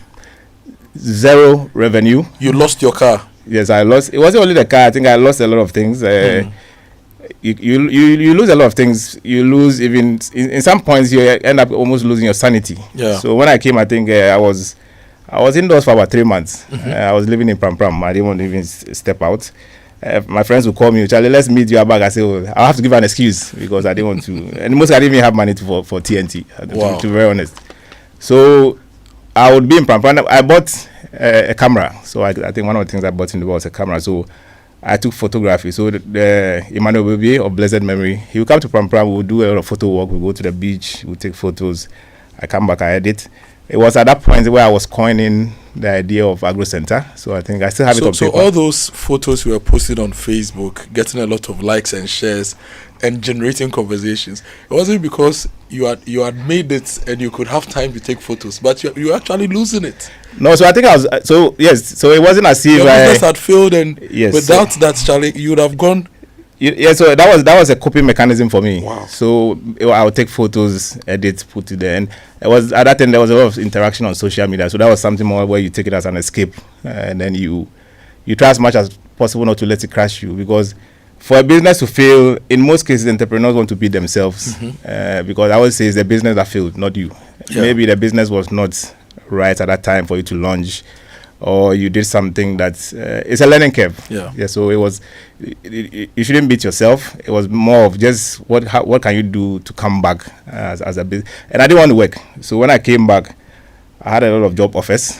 Come and do IT manager for us. There are some job offers that I got. I had to actually hide it from my mom or my parents because I was in the house before Papale took over, I was in the house for about 6 months. Now, of course, you're a married man, you have family to take care of, etc. So there are things that I didn't want to go back to active employment, not because I didn't like the work, but I knew that there's something else I needed to do, and I needed to do it right. So I didn't want to take up any job that would occupy my time for me not to. You needed to do something, and you needed to do it right, and you needed to take time to do that. We'll go for a break. When we return, I want us to talk about doing this whole entrepreneurship thing right. We've gone through a lot of programs, a lot of projects. There's a lot that has been said. And if you scan the landscape, there are about 25 million award schemes for entrepreneurs. There are so many things happening, but are we really creating businesses? Are we creating jobs? Are we creating value? If we are not, what must we do? Is entrepreneurship the way to go for a country like Ghana? With your experiences, do you think, look, let's encourage the youth, let's train them, let's give them skills to work for people, to work in the industry and all that, and let's create a few growth poles here and there, a few businesses here and there. How do we approach all these things? I'll be taking your thoughts on that. But look, let's get very real here. You don't need a fancy title to be a boss, and you need a dream. Yes, we all do. You need a purpose. You need a mindset to lead. So join Absa Bank Ghana's free Ready to Work webinar titled Unlock the Boss in You on Thursday, 15th May 2025. It's streaming live at 11 a.m. on Absa Bank Ghana's Facebook and YouTube channels. And this session is designed to help you recognize your full potential and develop the mindset of an entrepreneur.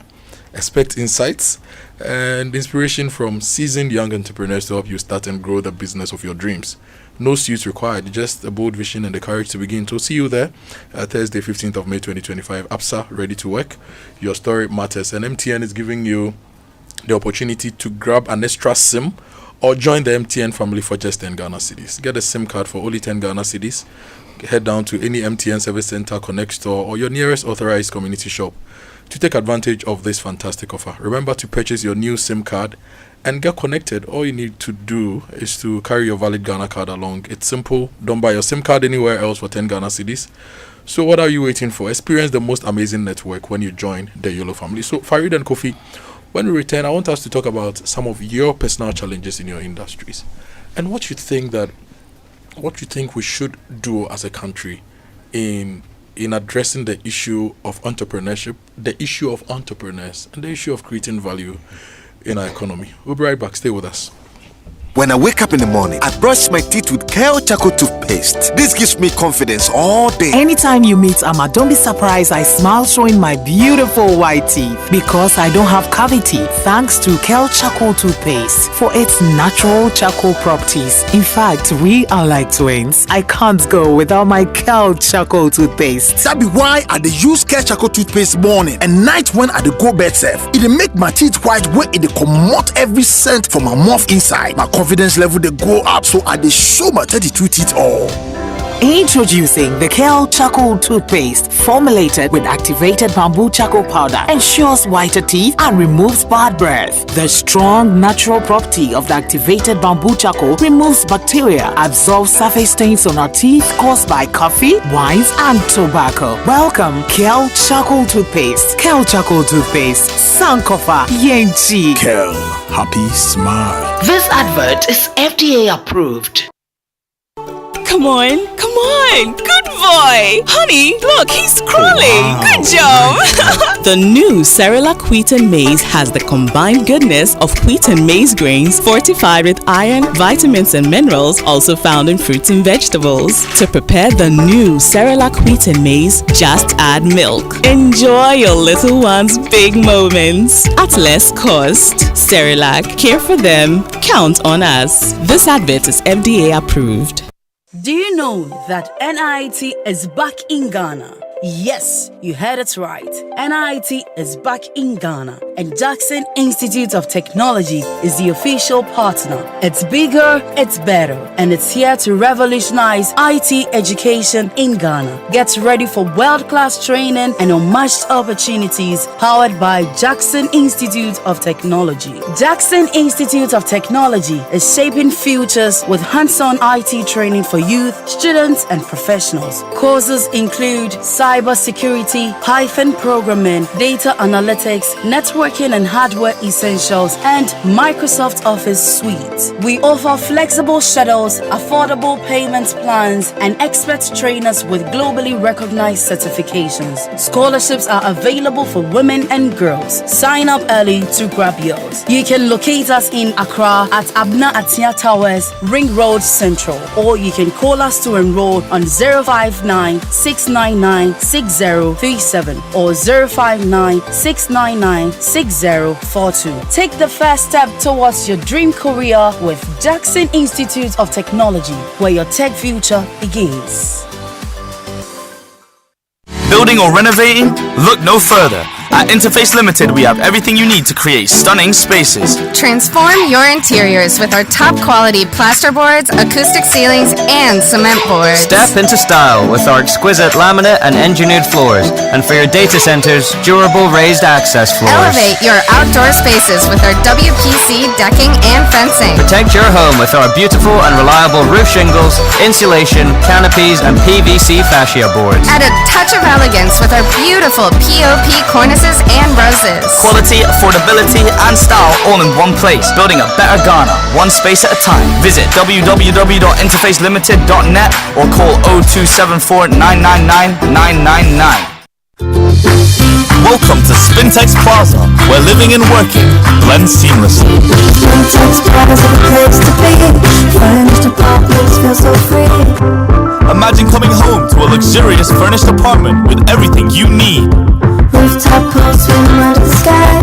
Rooftop bar where the good times fly. Rooftop gym, get it fit and strong. Spintex Plaza, you can't go wrong. Spintex Plaza, your home, your work, your lifestyle. Come see us today or call us on 0241 327 363. www.spintexplaza.net. Don't miss out on Electroland soccer deals. Buy and get whopping discounts in our Samsung Mother's Day promotion. Get awesome deals in Media Soccer Fiesta. Starting from 499 Ghana cedis, you will get a NASCO burner. With 1,599 Ghana cedis, you'll get a 32-inch NASCO LED TV. NASCO top mount freezer starts from 1,799 Ghana cedis. And NASCO chest freezer from 2,599 Ghana cedis. You will get a free desktop computer if you buy our selected NASCO 6 kg, 7 kg, 8 kg or 10 kg washing machine. Rush to Electroland Ghana Limited and authorized dealer showrooms across Ghana for exciting soccer promotion. Electroland Ghana Limited, home of luxury and affordable electronics.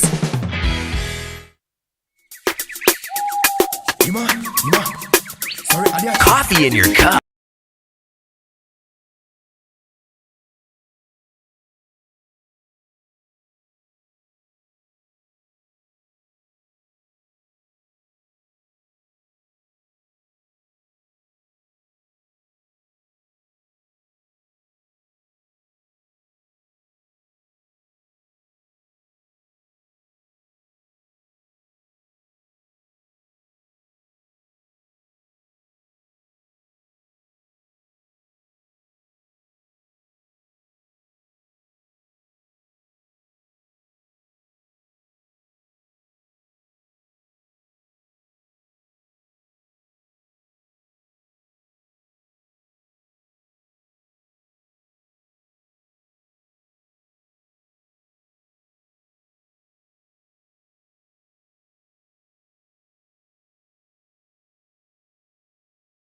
Bitombo, Obinsu Chika, different forms of businesses, different ways to be an entrepreneur. And some people just sell hopes and dreams. It's all part of the business. And you are still live on the Super Morning Show. This is the business climate on the Super Morning Show. What we do with the business climate is to talk to businesses, entrepreneurs, people creating value, understand their businesses, understand their challenges, and take some advice from them to inform policy. You've heard from Dr. Farid, is still with us from Tamale. He is converting plantain stems and banana stems into sanitary pads. Now, this is it. We use about 400 million pieces of sanitary pads a year in Ghana. And his capacity is currently around 79,000 pieces. If he manages to get the machines he bought that are still at the port, because he cannot pay duties which are almost equal to the value or the cost of buying the machines, if he's able to clear that, he'll be able to produce close to 40 million sanitary pads a year, which is about 10% of our national consumption in Tamale, which means that he's going to create jobs for people in Tamale, he's going to create value within the economy, and importantly, he's going to use a waste material and add value to that for the economy. So we are talking to people like him to understand what they are trying to do, what pushed them to do it, their challenges, and then ministries, departments, agencies can just filter some of these things and inform their policy and the way they help the businesses to grow. And Francis is also here from, I didn't mention the Dumso app because now Dumso is not sexy. Dumso gives us PTSD. But his first app that I got to know of was the Dumso app. Then he moved into Swapaholics, which he said failed. He didn't make any money, zero revenue. And then he got into Agro Center. He'll tell us more about Agro Center shortly. But some of your messages, really, in Tema says, Kojo and team, being an entrepreneur can be fulfilling if it's all going well. You get all the praise and the plaudits. You get a lot of organization chasing you to partner you in one way or the other. That is when you succeed or attempt to succeed. However, when you're down, everyone deserts you and you're on your own. That's true. I went through that in 1998. And I tell you, it was hell. For days, I could not sleep for even an hour. Thank God we pulled through.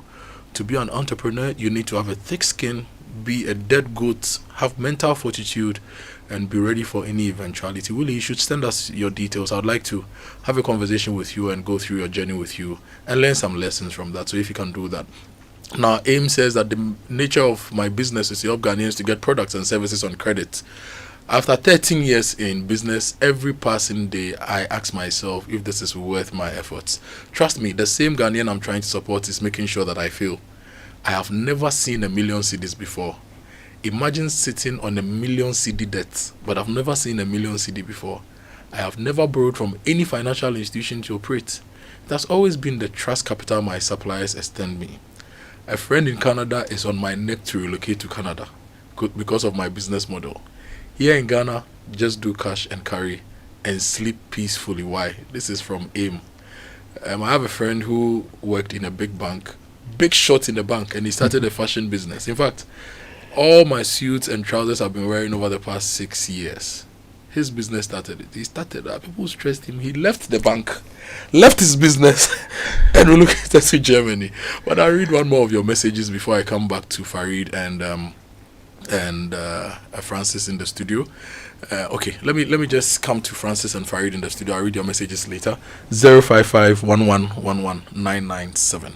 So before I went on the break, I was talking to the two of you to tell me about your challenges, how you're dealing with them, and generally if we are approaching entrepreneurship the right way and how we should deal with it.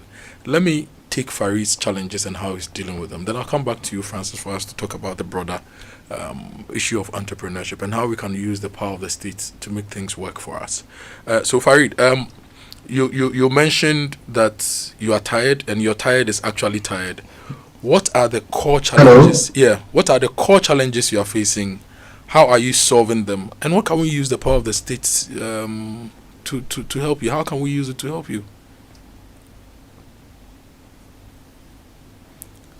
Farid, can you hear me? I can hear you. Thank you very much again. Yeah. So I think I mentioned. Yes, I can hear you. I can hear you. Yes. Yeah. Hello. Farid, You know, try to position yourself a little bit, and I'll come back to you. And this is one of the challenges there. Enabling environment. Imagine you're on a business pitch with some partners or some investors, video call, and your internet begins to misbehave. Or you run a business somewhere in the rural areas and you don't have access to quality internet. How do you operate in this global world? Now, Francis, let me come to you. You mentioned you filled with shopaholics and you went into AgroCenter. I want you to tell me a little bit about AgroCenter and tell me about what you do, the challenges, and how we can solve those together. Right. So yes, right after moving from AgroCenter, I think my co-founder and I, we decided to go into a sector where we had quite some experience because of our previous working background. We work in companies that had some dealings in the agricultural sector. So we started planning what AgroCenter should look like. So we're looking at how do we create some form of marketplace for smallholder farmers to be able to sell their commodities. And because a lot of these farmers were going through exploitation, what we call exploitative buying or middlemen. And annually, a lot of farmers lose potential income through some of this trade. So it's always driving the smallholder farmers down the poverty ladder. So we traveled to Tamale. We spent 2 weeks in Tamale. We went to the nearby community to speak to farmers to try and do validation of our idea. Even though the idea was conceived in Accra, we didn't want to do agric in Accra because here you don't find any farmers here. Those you see are mostly vegetable farmers and some small scale farmers. So we went to do a lot of market validation to make sure that we're not crazy. Whatever we're coming up with was going to work. And those were learnings from the previous field company. So you have to do market validation to understand. So we went to Tamale, we spoke to a lot of farmers, and we found out this is something that was needed for us to be able to do. So we launched AgroCenter as a platform that was connecting both the demand and the supply. So on the demand side, where largely businesses were looking to buy raw materials for production. The likes of Guinness, the likes of Nestle, the likes of the feed producers. So I remember we walked into Guinness, Ghana Limited, Diageo, and we were looking for a contract to supply them sorghum. They saw 2 young boys and they said, okay, let's give them a try. And they gave us a contract to supply 50 metric tons of sorghum. That's how AgroCenter started. 50 tons of sorghum. 50 tons of sorghum. Trust me, it took me more than 4 months to be able to find that because I didn't even know where I was going to find the sorghum. How many trucks was that? So 50 tons, a truck would take about 20 metric ton, give or take. So that was so it wasn't even at a go. They spread it over for us. The first truck we brought was even half of the truck because we had contracted some Hajia to give us the sorghum. We heard she was very good in Yendi, so we gave her money and then she supplied us sorghum. We took it to Guinness. It passed the quality standards and they took it. So that became the initial starting point for AgroCenter, where we saw that, okay, now let's grow the business into something that's more of having added value services. So we ran the business for close to 3 years, the initial market-driven approach. Then right after the pandemic, we noticed a much bigger challenge. Not with the business, but with what the farmers were expecting. We saw that the demand from the buyers were increasing quite substantially, but the farmers were not producing enough. And the biggest challenge was the farmers did not have capital to be able to invest in their farms. So a farmer would do an acreage of cultivation this year. Next year, they also do an acreage of cultivation. And they didn't even have access to quality seeds and inputs. Some of them will pick grains that they harvested from the previous season, and then they will plant. So we saw that the yield were very bad. So once we saw that, we noticed, okay, now why don't we look at where we can enable financial services for smallholder farmers by giving them loans. So we went to the banks and said, why are you not giving farmers loans? They say, these farmers, they have high risk. High risk because we don't even know how much they earn in a month, how much they spend, how much they yield. And we told them that, what if we have a platform that can give you all this data for you to do your KYC, or know your customer, do credit scoring decisions, etc. They say, yes, we can lend. So we piloted with the Pan-African Savings and Loans, subsidiary of EcoBank. We did some lending in Afram Plains, and it had its own good and bad side because lending to farmers, I always say money going to farmers is easy. Money coming back from farmers is where you have to really jack up your muscles. Yeah. So when I see the likes of what's the name of this company? Bills Microcredit, usually fighting with their customers. I told them, I understand why you are going through that. So that is Agro Center, started as a digital marketplace, and now fully financial services platform that is driving financial services for smallholder farmers. It's interesting hearing you talk about farmers doing 1 acre this year, and the following year they do the same 1 acre. And if you followed the Ghana development space, every day there's a new project that supports farmers. Right. But every other day is the same story of farmers doing the same 1 acre. It's just that these new projects are just on paper. We don't execute. For example, planting for food and jobs. We said we're spending close to 4 billion Ghana cedis to support farmers. Yet we were importing more food, we're importing grains and all that. So those of you who go to the field, is it that even in designing national projects, we don't have a better understanding of the need and how to execute? That's why we see some of the things we see. I think when it comes to designing some national programs, the need assessment is correct. Everything comes down to implementation. I always say you can have all your policy documents, all your blueprints, etc. But if you have people like putting square pegs in round holes, it will not fly.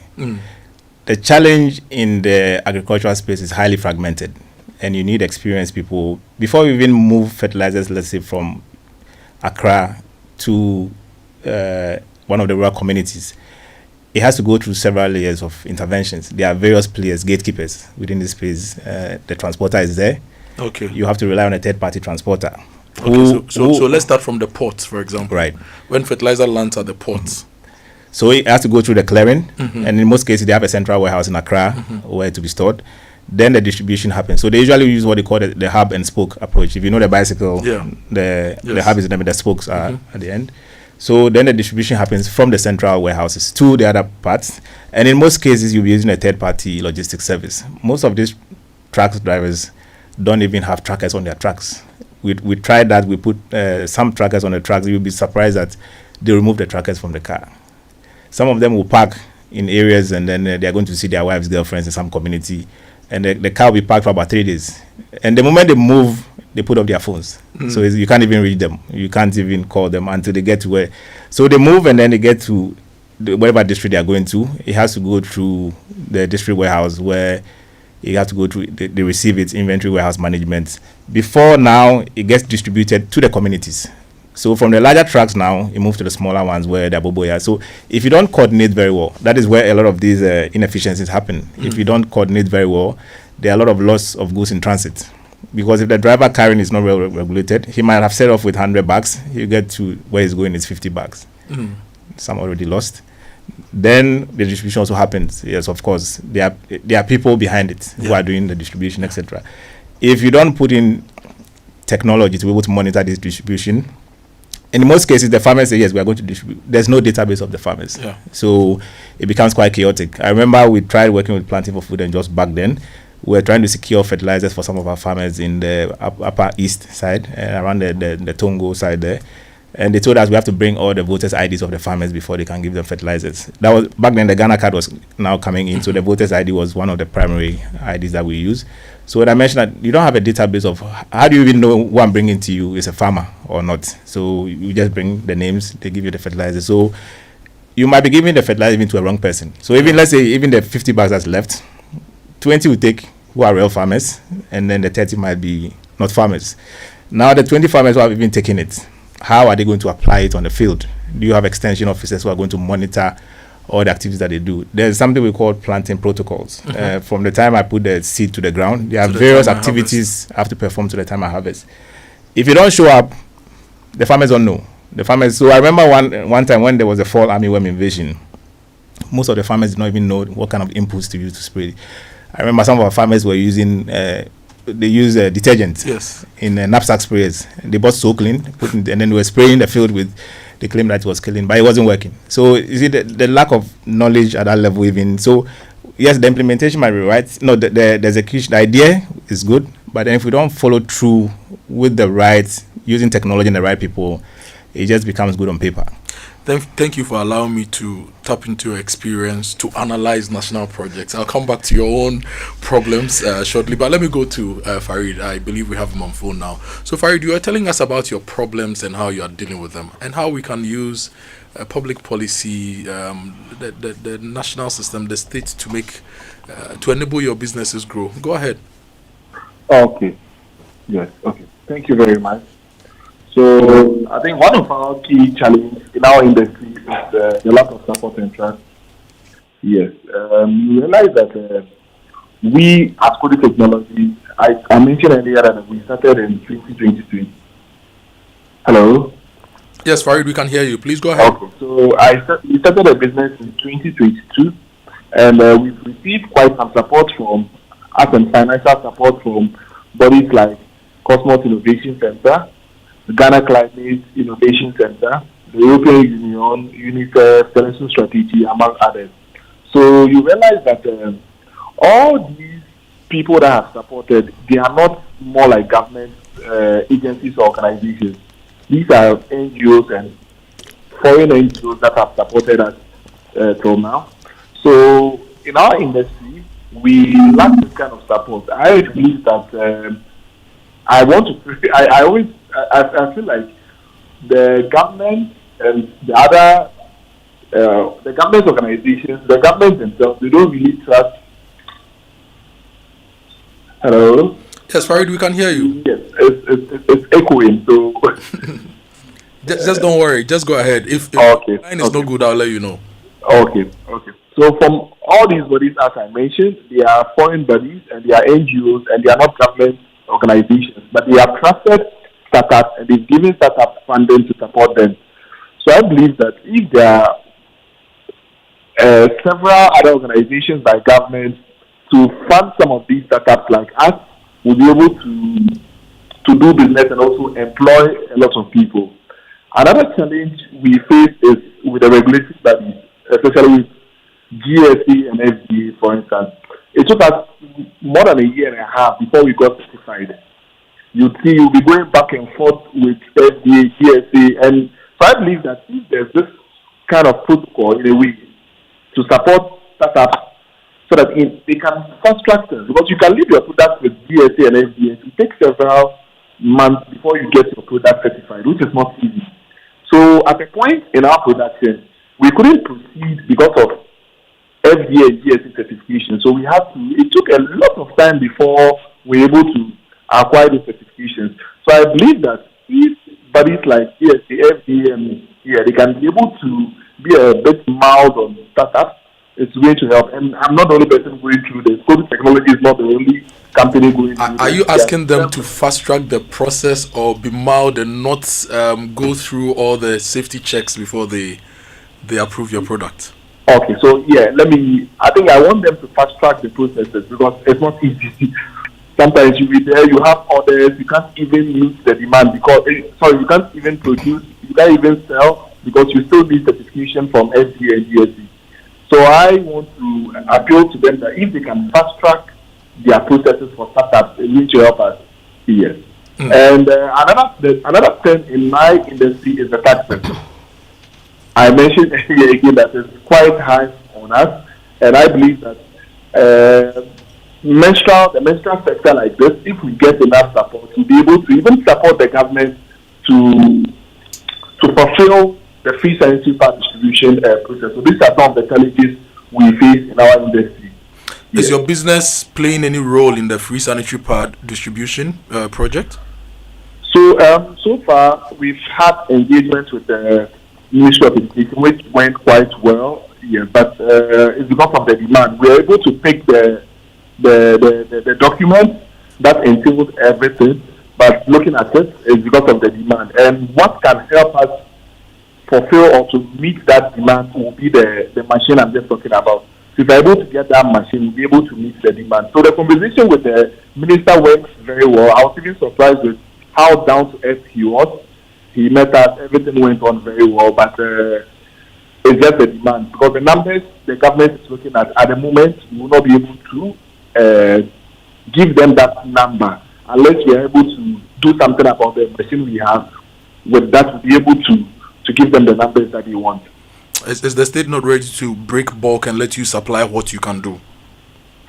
So I was hoping I think that would be also fine, because if you look at the contract from what we picked, it was more like they were grouped according to sectors. So like Northern, Savannah, and Northeast, it was in one sector among other sectors. So yes, I believe that yes, I think that's one to a call in the right direction. If the state can also give us an opportunity to also supply what we have, that we will be able to support them, also inspire upcoming startups, and they also believe that in the future they can also have something, and they can also have some of these contracts that can also help the contract. That's also the campaign. Okay, so Farid, I'll make 2 public appeals on your behalf. First, to the Minister of Education, I want to thank him for listening to us when he came to the studio and following up and engaging you to see the opportunities in making a Ghanaian sanitary pad producer a part of the sanitary pad project. I want to thank him for that. I want to appeal to him that they need to look at the contracting and see if they can break bulk. If you cannot supply 1 million now, whoever is supplying from the north should be able to buy your 79,000 and include in the order, at least for this year, till you got your machines to be able to do your 40 million sanitary pads a year. Now, another appeal goes to the Ministry of Trade and the Ministry of Finance. If the 2 ministers can look at your need to clear your products from the ports, they should look at that and assist you to clear your product from the ports. Final one to big businesses in the north. We say Azu Ofia Oye, if you're a big businessman and you are so driven and touched to want to have a conversation with Farid to see how you can invest in the business or even pay for them to clear their machines, it could make a difference in the space. So the MPs in the north should also be having a conversation right now. All the regions in the north, we are all one. Let's have that conversation right now and assist Farid. So thank you so much, Farid. Now let me come back to you, Francis. Let's talk about your problems and your challenges, your thoughts on how to deal with them, and the entrepreneurship conversation.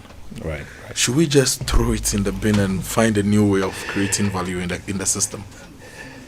So when it comes to the challenges, I think in most cases every day I sound like a broken record, because I've said this over and over and over again in various platforms I find myself, be it to investors, be it to almost all the challenges entrepreneurs face are the same. I'll just pick one and then I'll talk about that. When Farid was talking, he mentioned receiving support from some organizations. I can bet you 99% of those organizations are foreign. The startup ecosystem thrives on 2 things. The willingness of the founders to succeed, and 2, capital. You can't take capital out of this because it's not a charitable work. Even charitable work needs money to be able to run. Funding is very critical for businesses to grow and scale. And if you live in an ecosystem where you don't have a defined funding approach for businesses, everybody tends to look to organizations outside the country. We talk about Silicon Valley and everybody drools over it. The former vice president took some entourage from Ghana to Silicon Valley. And how Silicon Valley has succeeded is because it created homegrown investors who understand the ecosystem, who are willing to fund it. It's very difficult when Ghanaian companies try to pitch to investors outside the country for funds because they could not secure those funds locally. Because the person you are pitching to have no idea about Africa, even let alone Ghana. They don't even have exposure here, understanding how the market works. And as an investor, anybody putting money in is looking for a return on investment. I wouldn't put money in a place where I don't know anything about. So it becomes quite a task when people try to raise money outside, and because they cannot find that money locally. It would be good to have some form of I know that the startup bill is being created. I'm yet to see active startups who are engaged in doing that bill. Hopefully these are people who understand what they are doing, and they will come up with things that would benefit all the startups in the ecosystem. We need to have a dedicated fund that will fund such innovations. Not just the first part. I always don't talk about where we go on stage, we give them certificates, we give them a search to where, and we tell them, we are going to do it, and then we forget about them. But we do have those funds, don't we? We've had look, if you permit me, Sure. I can run through some of these things before. If you look at employment and entrepreneurship programs over the years, we've had less depth training programs that was into skills development, employment services, and loans to beneficiaries.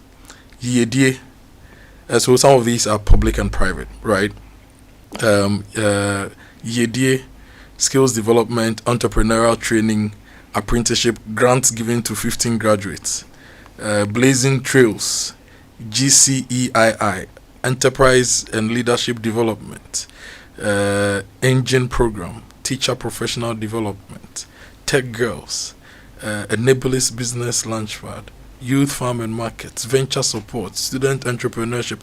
These are largely private sector. I'll come to the government. Right. All these ones. In fact, let me drop the private sector because it's their money.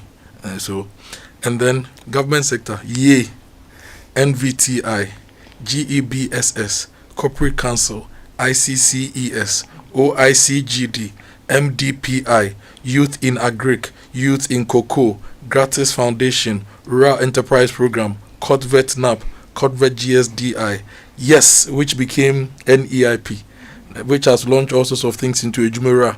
There was NBSSI, which became GEA, had millions of Ghana cedis. NEIP, the same thing. There are a lot of them. Maslock, right, for example. So you are saying that for a lot of the startups in your space, you only get money from foreign donors and foreign agencies, and you're not getting money from any of these government of Ghana funded programs, which are giving millions of Ghana cedis from the taxpayers' money. So yes, I would use myself as an example. So all the funds, all the activities that you've mentioned, most of them have had some form of existence. When a startup goes through a phase, a startup needs money, not just so there's something we call follow-on funding. Yeah. When you inaugurate these young people and say, I inaugurated 20 people to do snail farm rearing, you give them initial capital. Businesses require capital every time. So what are the plans I'm asking, what are the plans to do follow-on funding for these people? It's just like you going on a trip, which is almost about 400 kilometers. Mm-hmm. You give me fuel for 100 kilometers. When I get to 100 kilometers, my car is going to stop. So you give me the 100 kilometers and you tell me that when you get to where the 100 kilometers end, there's another filling station that will give you another 100 kilometers. That will put you to the next one till you get to your destination. Most of these programs that you mentioned are just one-off funding that they do. So the business will get it. Some will get it. Then when the business at a certain point where they need additional funds, that's where the critical stage of growth, then it becomes a challenge. So most of the business will fold until the business is more than 5 years. They say 5 years, but in Ghana, I'll give you about 7 years, even 8 years. Until you've started seeing profitability, that's where the business can self-fund itself. A lot of these young people would require constant capital, constant training, constant. So it's not just one of those things where you launch something that has a short lifespan. And then once they get to a certain point where they need capital, now they have to fall on a lot of these traditional banks. The banks come with their own wahala. Banks are for profit making. Banks really don't care about your vision or your dream. Yeah. If I give you X, I want X plus 1. It's purely business. And I understand it's people's money, it's depositors' fund. A lot of these startups will not qualify for loans at this point. And even for young business, I don't even advise you taking loans. There's equity funding that will grow the business to a certain critical point where the loans become a complementary service to the equity or even the revenue generated by the business.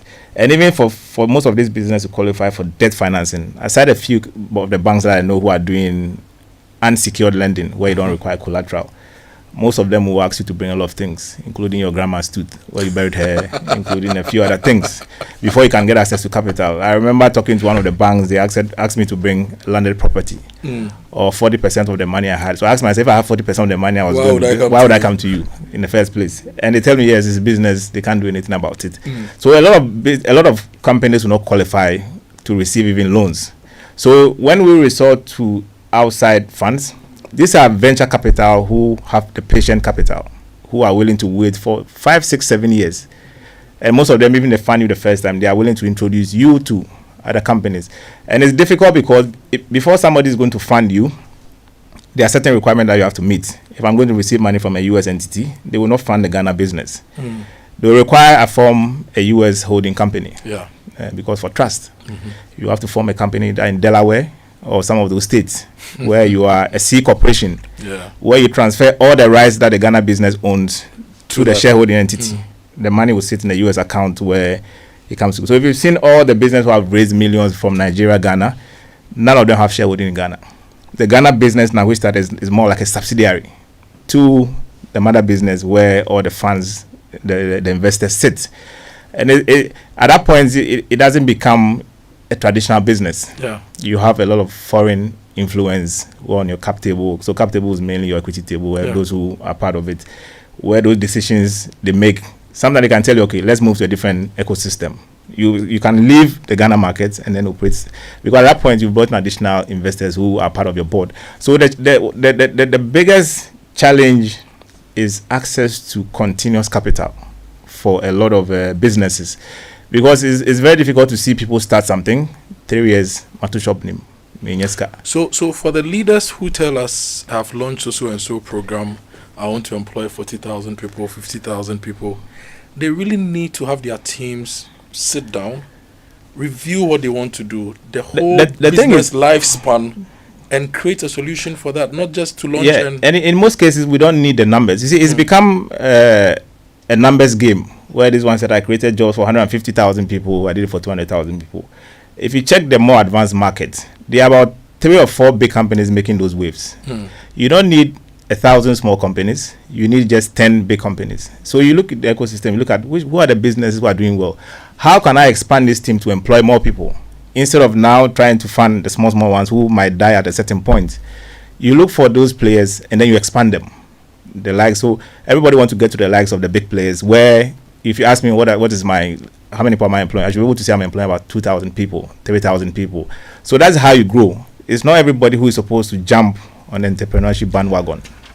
Let's talk about the mindset and the mental issues. We are in the mental health awareness month, and earlier you said that, Charlie. In fact, your post on Facebook actually brought that up, that if you don't take care as an entrepreneur, you could actually lose it. What has been your experience? So if I should ask every entrepreneur right after this to go to any pharmacy shop and then check their blood pressure, less than 5% will record normal blood pressure. I checked mine recently. I think my systolic was very high. It was 128/78, and over the some period I'd gone through a lot of stress dealing with the business, etc. Is very challenging, especially for businesses, because people say, yeah, I want that title, they want the CEO title. Trust me, you don't want it. Because they say there's a saying, something about the head, an easy wear the crown or something like that. Yes. Once you are in charge of people, you are responsible for them. If you even have a team of 5 people, one, you are responsible for them because you know those 5 people who are you employed, some of them are married. They have families that they have to take care of. They have children, they have dependencies. So it's in your interest to make sure that every month you have money that you are going to pay them. Your employers don't care where your employees, they don't care where the money comes from. They see you, they are smiling because it's 25th, they start waving at the accountants. They don't know the magic you are pulling behind the scenes to make some of these things happen. And it can take a lot of mental toll on you, because most people don't even sleep well. I've seen people who have to take some drugs before they can sleep.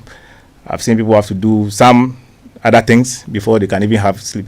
And for you, by 4 o'clock, your body clock, by 4 a.m., you're up. And the moment you are up, you start thinking.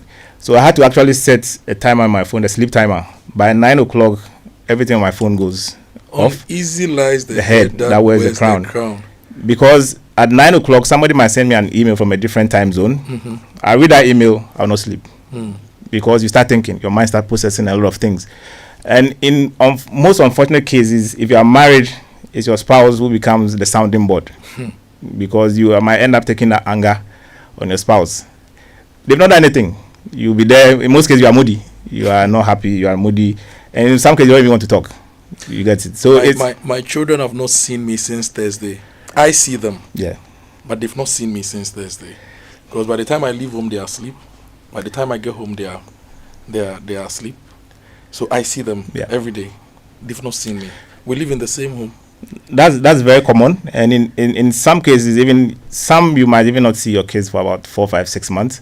There were some instances where I had to travel a lot. Last, I think we were doing a lot of projects up north, and I was on the road virtually every time. So there are some, you miss a lot of important dates. You miss birthdays. You even miss your own wedding anniversaries. There's one of the entrepreneurs that I talked to, is Moses. Moses was AgroInnova. Moses got married. I think the following week he was driving to Tamale to go and do an activity. So he gave birth, and then almost the following week, because you are always at the beck and call of business. Maybe marriage counselors should add that to the marriage counseling they give to people who are entrepreneurs, especially their partners. Yes, so I think so sometimes you might be chasing a deal that would, and you have no control of your time. You know, for most employees, they say, okay, I work from Monday to Friday, Saturday, Sunday is me time. There's not like me time in this space, because in some cases Sundays you are called to come here, and you can't say no. You can't. I remember when Comrade Pratedi called me, Charlie, let's go here. Then I have to check my schedule, whether it coincides with me having time to go or not. So he said, "Oh, they be a uncle." So those they don't know. So you need to have a lot of mental strength to do, because you are doing a lot of things at the same time. Tax people are coming after you. You are chasing your people who are owing you to pay you. You are dealing with even your team dynamics. There's somebody you have to fire. You haven't fired yet. Yeah. There's somebody who is asking for salary increment. There's somebody you have to give a raise. So you wear multiple hats at the same time. Yeah. So what happens if you are not mentally strong? A lot of these things will weigh you down. And these are some of the things we should pay attention to. Yes. This is the first conversation in the business climate. This is a new segment on the Super Morning Show. We'll be talking to businesses. Sometimes we just talk about the businesses and what they do and market them.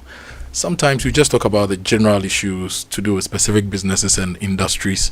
And it's all about you. So this is for you, and we've created it by us, for you, through you.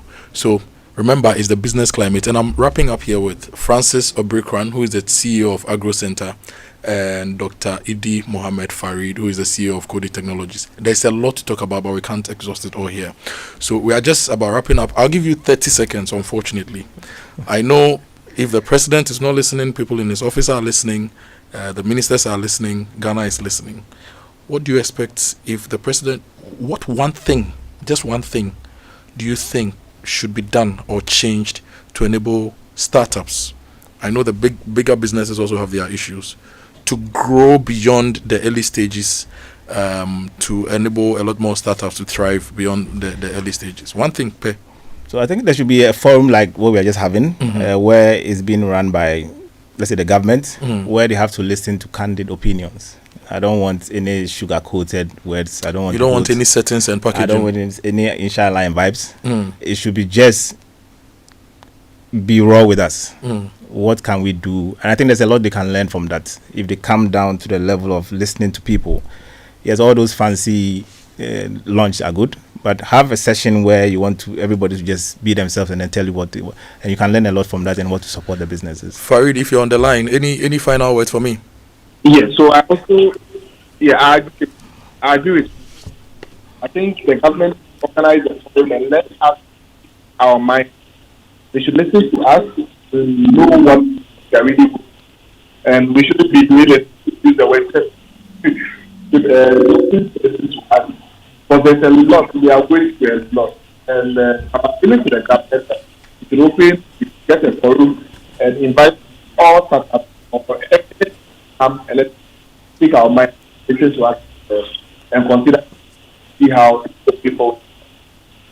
Thank you very much, Dr. Mohammed Idi Farid. There's a lot to talk about, and you talk about them consistently here on the Super Morning Show to exhaust all the issues and create those multi-million-dollar businesses from Ghana, within Ghana, to the world. But remember that Kingdom Books and Stationery Limited, your number one supplier of quality office essentials, equipment and furniture, has introduced an online store for your shopping convenience. This means you can now shop by simply logging on to Kingdom Store online without physically coming to any of their shops. It's hassle-free. They arrange delivery to your homes and offices within a reasonable time, and they offer free delivery within Accra Tema and accept payment via Momo across all networks.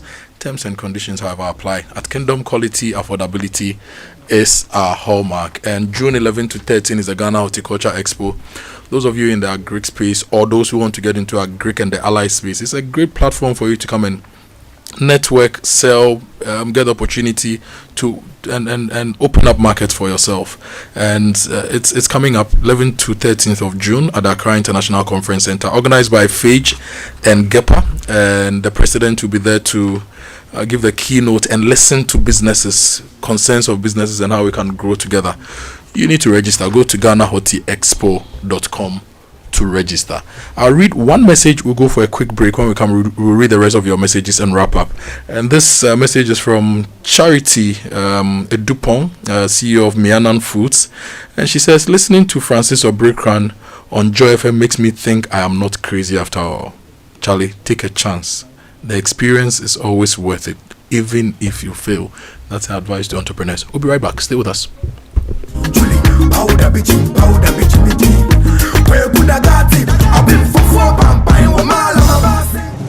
TCL's champion deals are here and they are big and bold. Buy 50-inch, 55-inch or 65-inch TCL QLED Pro 4K Smart Android TV starting from 7,999 Ghana cedis and get free 32-inch TCL TV. Buy TCL 75-inch, 85-inch or 98-inch TV and get free 43-inch TCL TV. The bigger the purchase, the better the deal. Buy TCL 115-inch QD Mini LED 4K TV and get a free 85-inch TCL TV. Discount so huge you feel like a winner. Looking for TCL refrigerators, washing machines, water dispensers, audio soundbar and more at cool deals? Rush to TCL showrooms and authorized TCL dealers in Ghana before stock runs out. Terms and conditions apply. TCL, inspire greatness.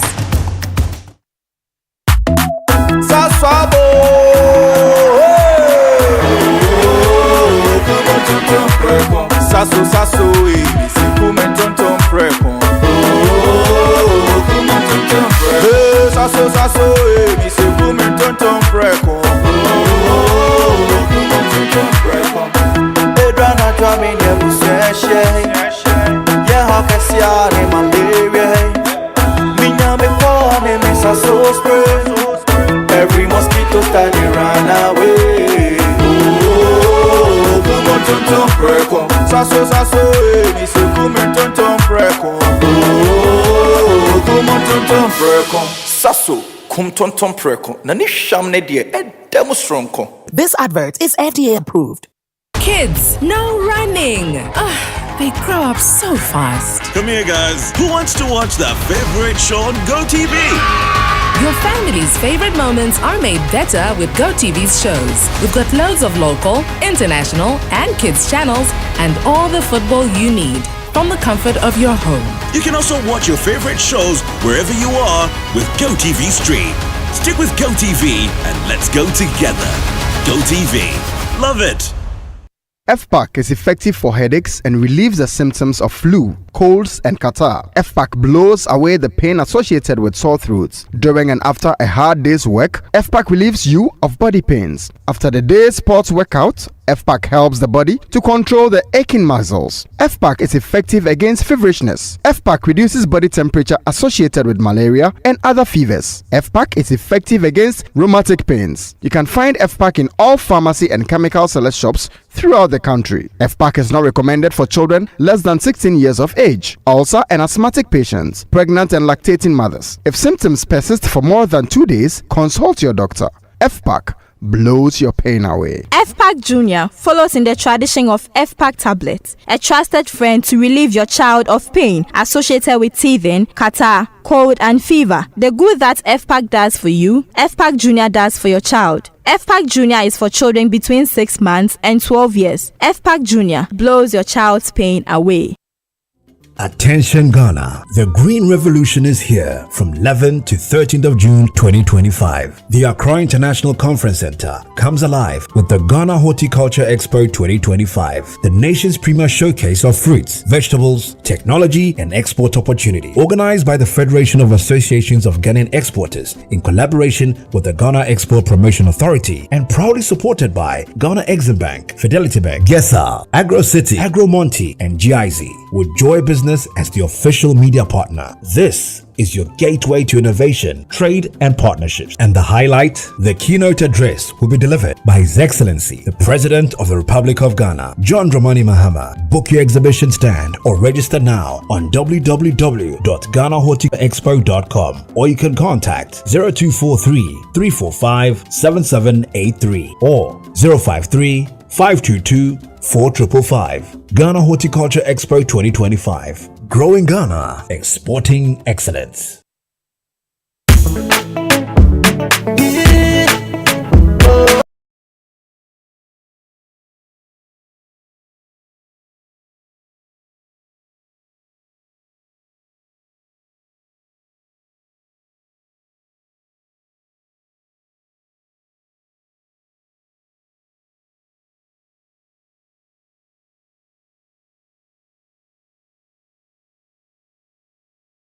Song is Chocho Mucho. May businesses be blessed so that their money and them will be Chocho Mucho.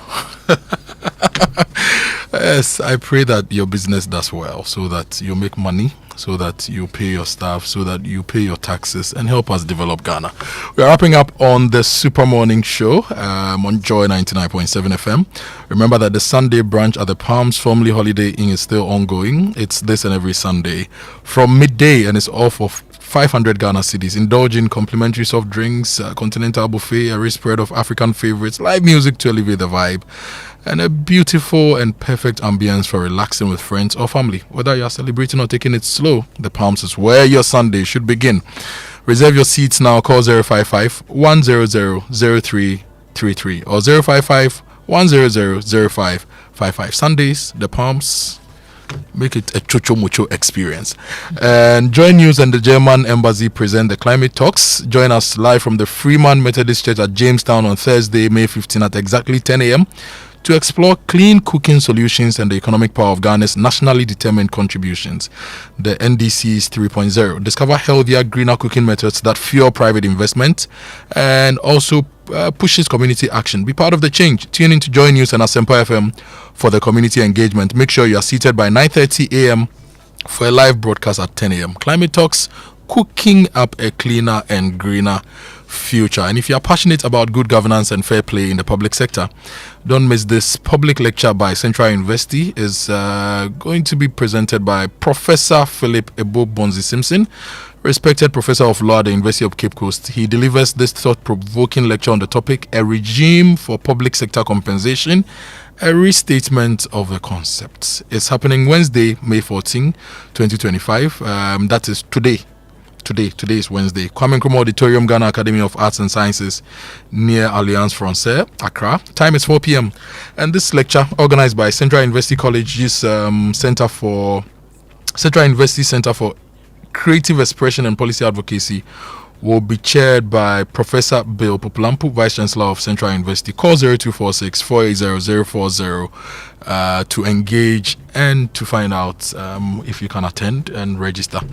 We're wrapping up. It's about 3 minutes to 10. At 10, Adobia will bring you the news at 10. Some of your messages before you go. Good morning, gentlemen. Excellent discussion, teaching a lot, and it's much appreciated.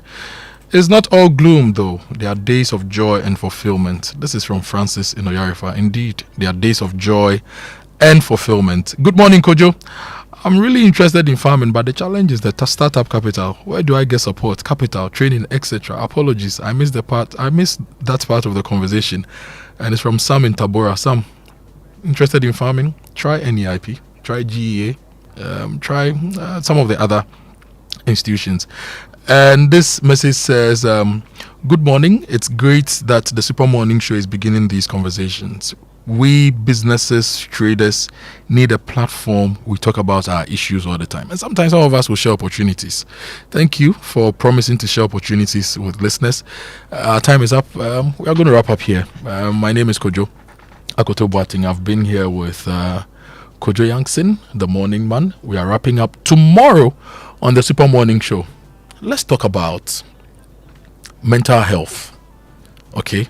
And let's talk about the mental health of businessmen, businesswomen, entrepreneurs. Mental health with relation to our jobs. how do our jobs, how do our businesses affect our mental health?